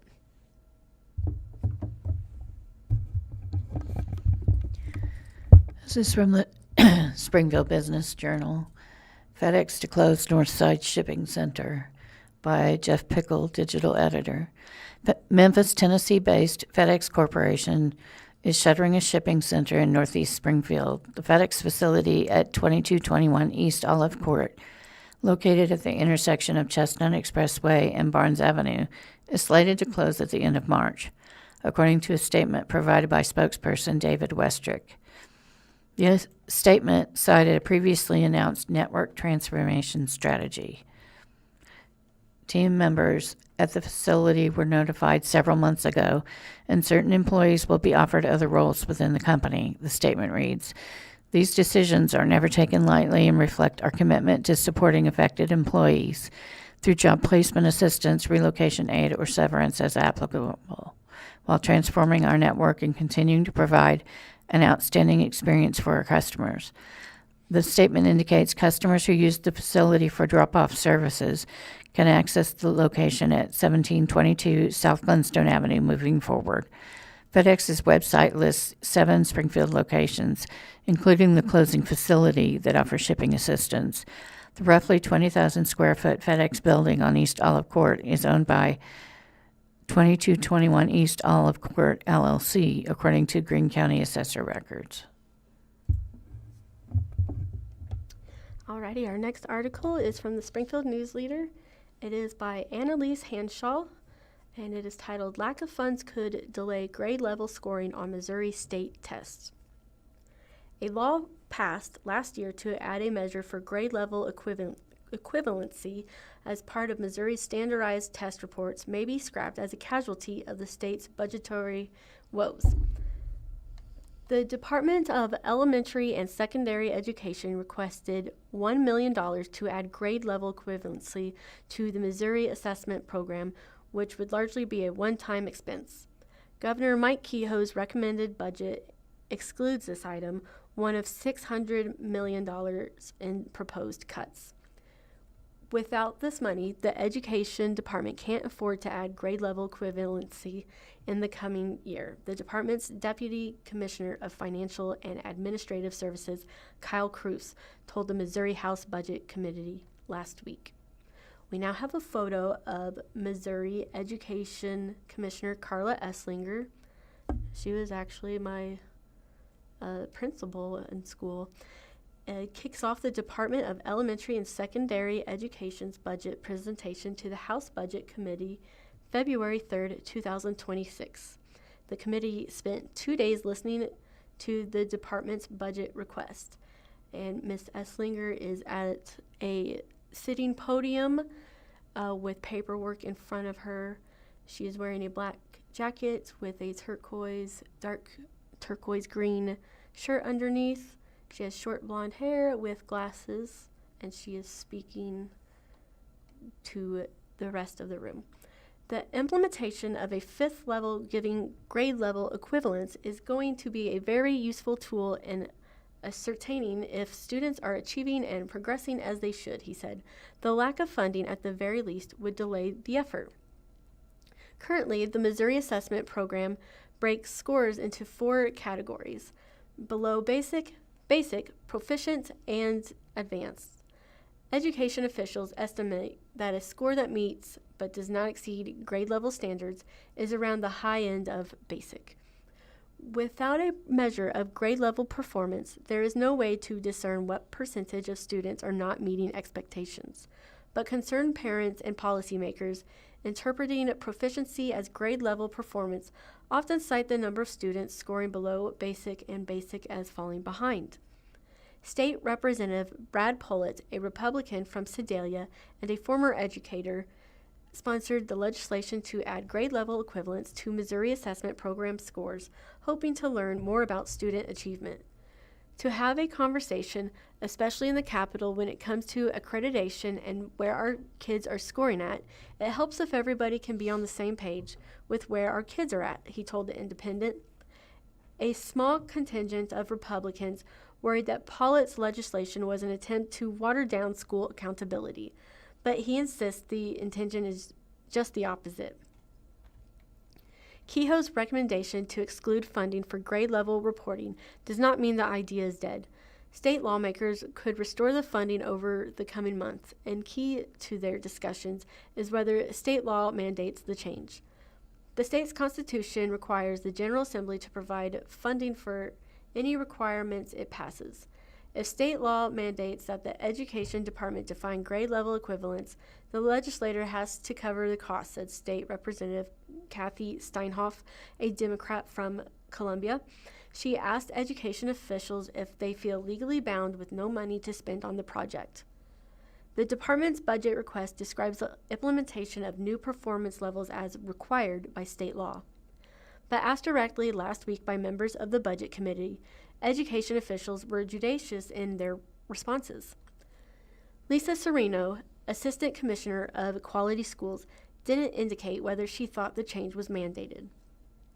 At the very minimum, not having access to funding to support this work is going to delay the work, said Lisa Serino, Assistant Commissioner of Quality Schools, largely mirroring Cruz's earlier comment. When asked whether the department believed the change was required and whether it could carry out the work without the requested funding, a spokesman told The Independent that the department will work to fulfill its obligations under the law within the appropriations authorized by the legislator. Gabby Picard, spokeswoman for the governor, said in an email that Kehoe doesn't believe it was an unfunded mandate.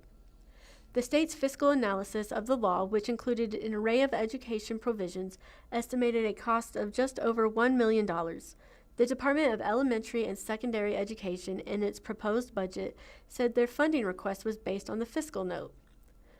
Many of the other provisions in the bill included disclaimers that they are subject to appropriation, a common phrase to make programs optional under budgetary constraints.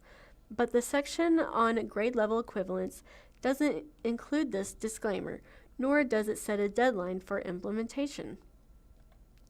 Pollitt couldn't give a legal opinion on whether the legislation was a mandate, but he envisioned some leniency. If the governor didn't provide the funds, then my expectation would be that they don't have to do it until the funds become available, he said.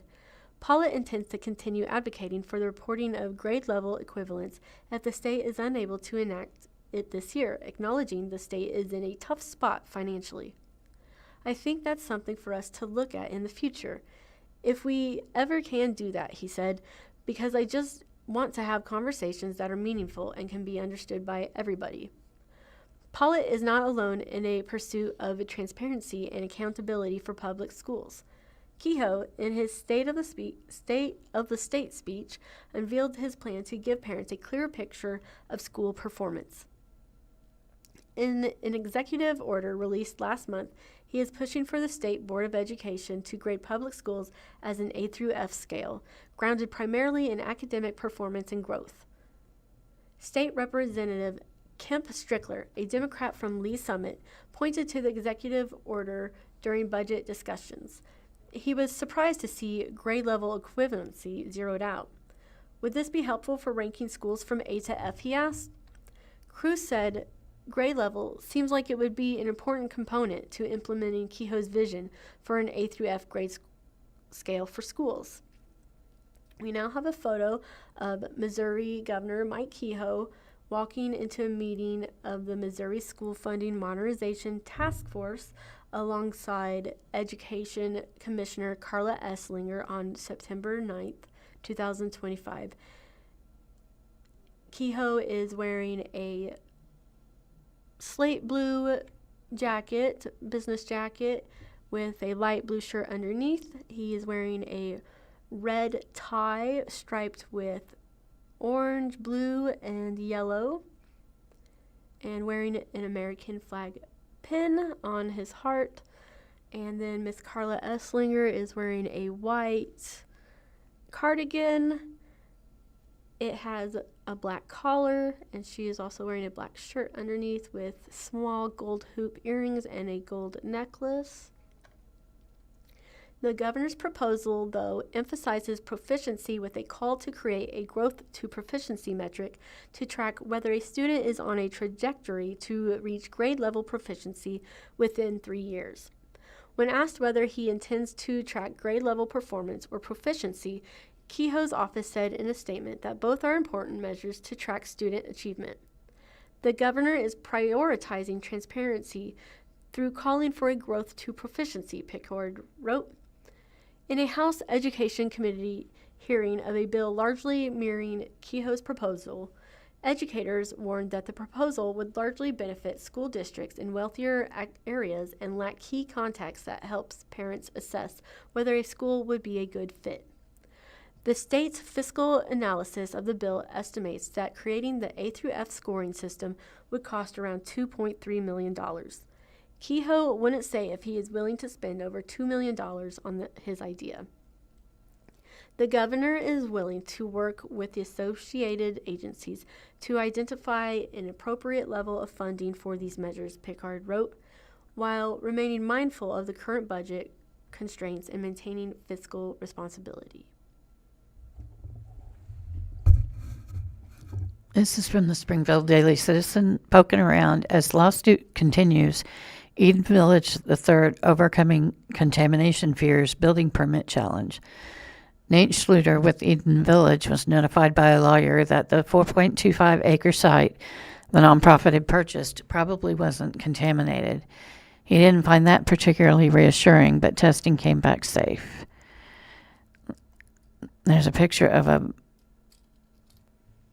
kind of a aerial view of where kind of like a blueprint, actually. It says this map, shows the former boundaries of the contaminated Kerr-McGee site, outlined by the white dashed line. The Eden Village, the third site, is in the upper right-hand corner, above West High Street. Photo from the Missouri Department of Natural Resources. Plans to build Eden Village the third are back on track despite a legal dispute with makers of robotic printers, as well as a scare the site might be contaminated because it's near a Superfund location, and third, the novelty of obtaining building permits for what would be the city's first residences built by robot. Eden Village bought the 4.25 acres at 2419 West High Street near Tom Watkins Park in 2020. The price was right, said Nate Schluter, Chief Visionary Officer for the Springfield nonprofit. It was on the market forever and finally hit a price point that we could afford, he says. It's a picture of Nate Schluter in a light green hoodie, and he's wearing glasses, and he's got a white and gray beard, leaning up against what appears to be a partial wall with a window in it. Eden Village plans to use two 3D high-tech robotic printers to construct 12 concrete duplexes, 24 housing units for Eden Village the Third. The development is for the chronically homeless who will pay a small rent. Months after purchase, Schluter says an attorney with the organization trying to mitigate contamination at the Kerr-McGee Superfund site called him. The contamination comes from years of using creosote to preserve the life of railroad ties before they rot. The lawyer told Schluter she did not believe there was a contamination problem at the Eden Village site, but that he should be aware of the possibility. Schluter didn't find that particularly reassuring. It made me feel maybe they were punting liability, he says. We had no clue. We didn't know anything about that being a potential issue. The possibility of contamination was not disclosed at purchase, Schluter says, because the seller had no reason to believe the 4.25 acres were actually contaminated. Eden Village had sites tested, no contamination. After that phone call, Schluter says he and Springfield lawyer Ben Stringer worked to have the 4.25 acre site tested for contamination without Eden Village bearing the cost. There's a picture of several big construction bulldozers. This is what is expected to be the site of Eden Village the Third. The nonprofit is in a legal battle with the Utah company that makes 3D robot printers. Eden Village bought two. Photo by Steve Pokin. That's what happened. The test results indicate the site is not contaminated. Schluter sent me the cover letter and the testing report.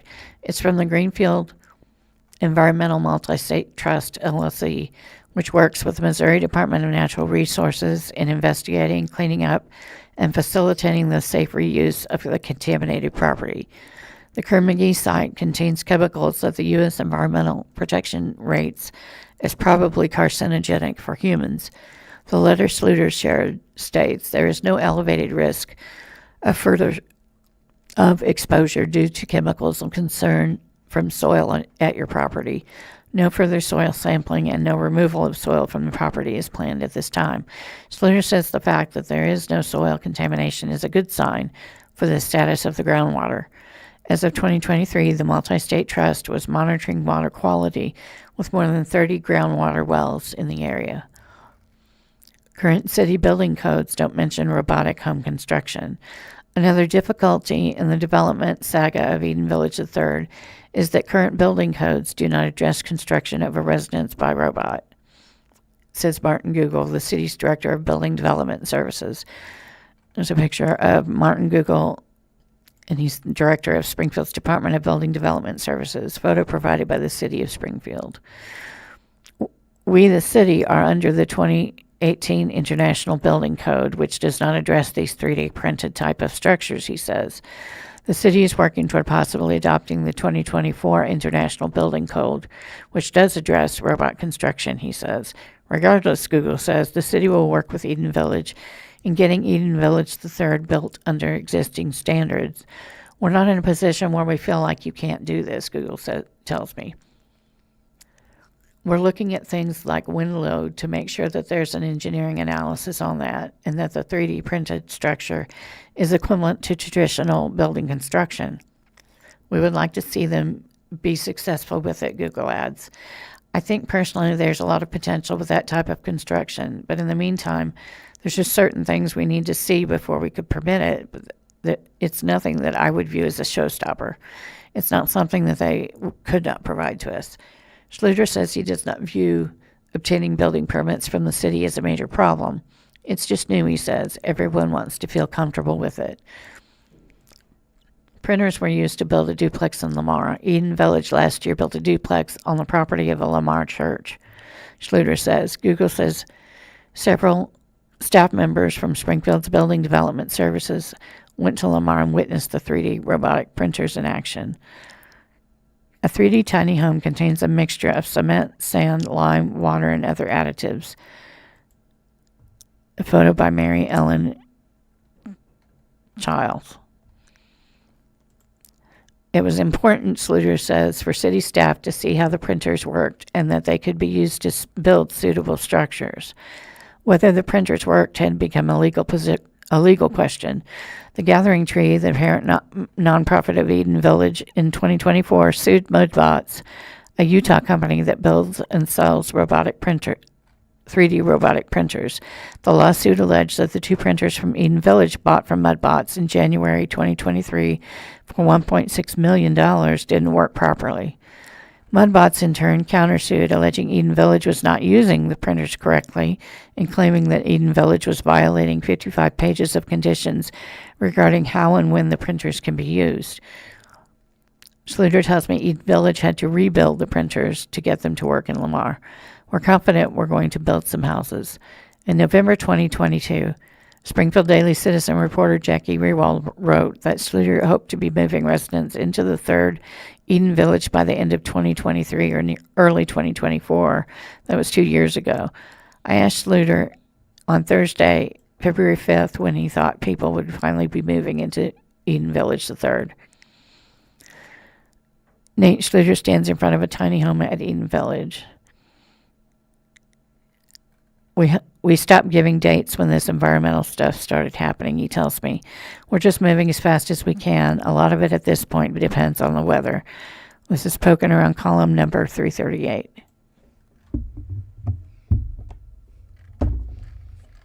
Alrighty, our next article is from Springfield Daily Citizen. It is by Joe Hadsel, and it is titled Teacher Retention in SPS Improves but Still Lags Behind State Average.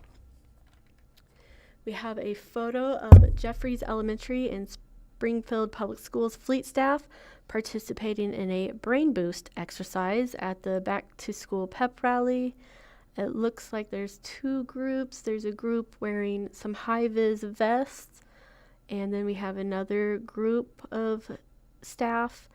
There, it looks like the Jeffries Elementary School staff. They're wearing a light blue or light yellow shirt with a panther or cat. Apologies if I don't know your mascot. And they have purple tutus on. Everyone's raising their hands in the air. Some people are wearing shamrocks in their hair, looks like. In August, Springfield Public Schools will host a pep rally for all its employees. The lower levels of Great Southern Bank Arena will be filled with more than 3,000 teachers, aides, bus drivers, and others to raise spirits and excitement for the upcoming school year. The district hopes fewer and fewer of those teachers will attend that rally for the first time. Springfield Public Schools' retention rate for teachers and other employees is improving, but it ranks behind the state average, while suburban schools around the region come in ahead of that average.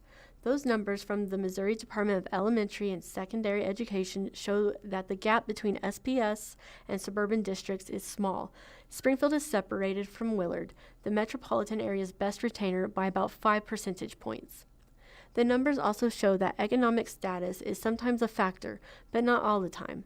For example, Wilder Elementary in southeast Springfield leads SPS with a teacher retention rate of 90%, but Pipkin Middle School, a Title I school, is above average with a 3-year retention rate of 66.67%.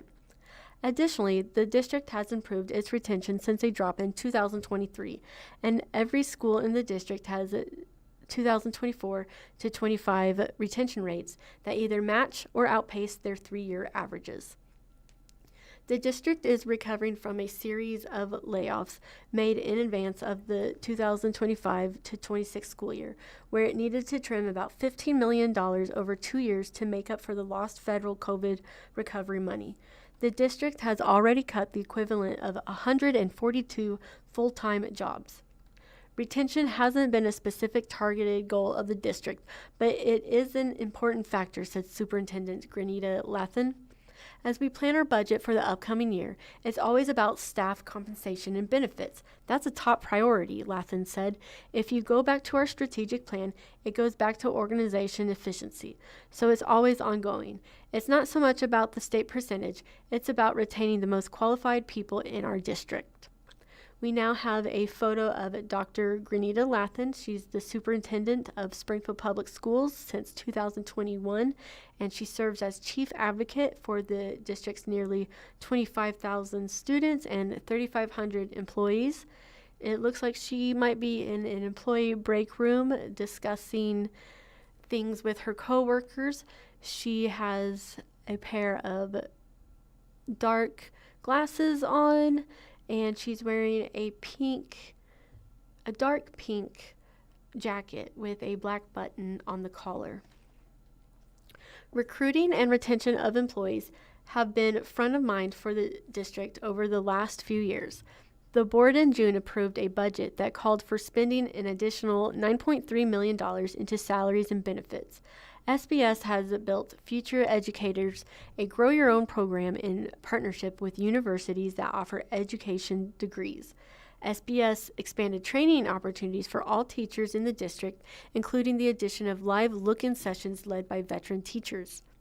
The district also expanded its healthcare benefits by offering a dual network option where employees can choose between Cox Health and Mercy Hospital systems.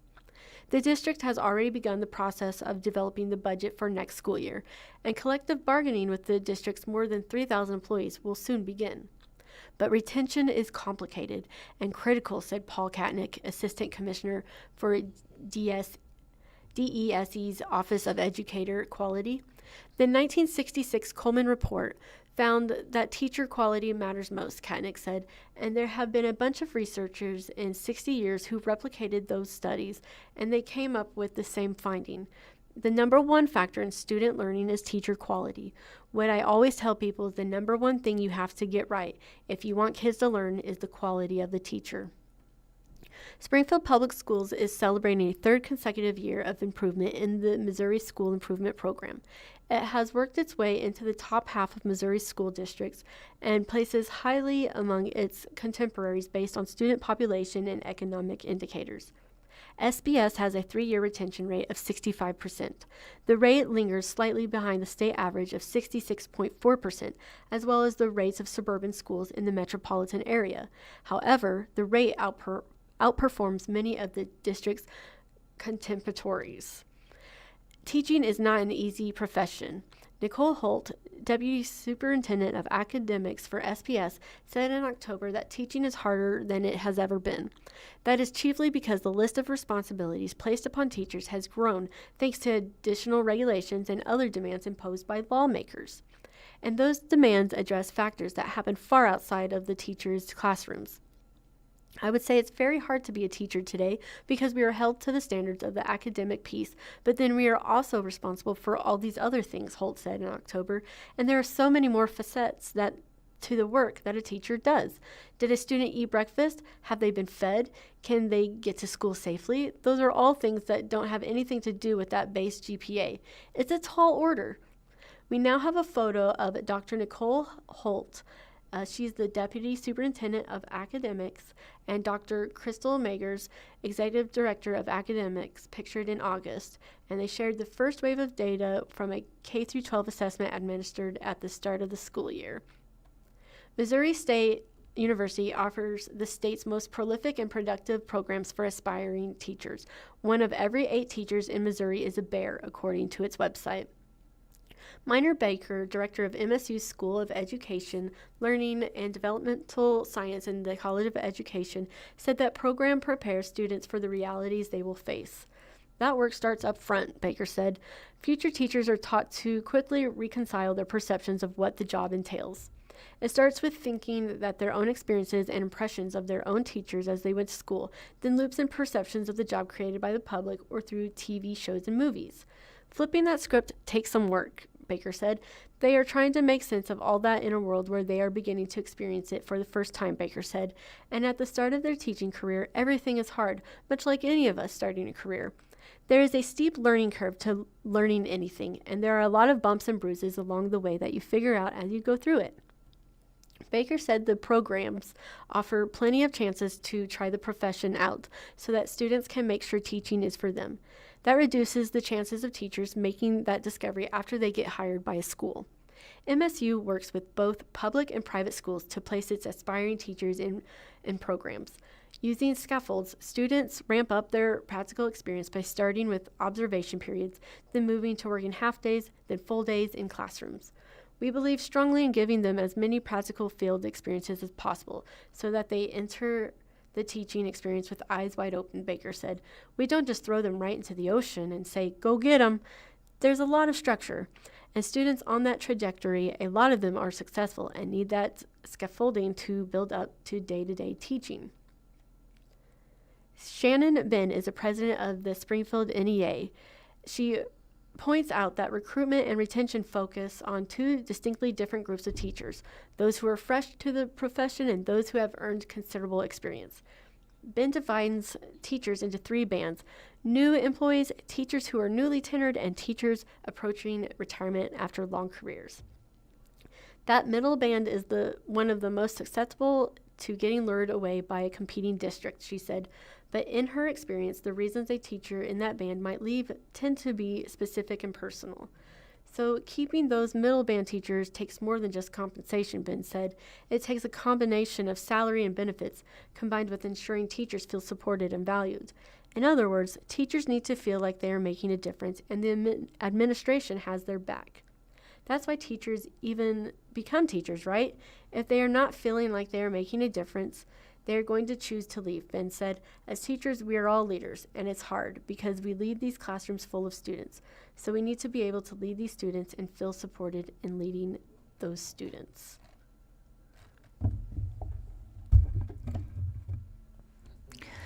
On this day in history, Queen Victoria marries Prince Albert.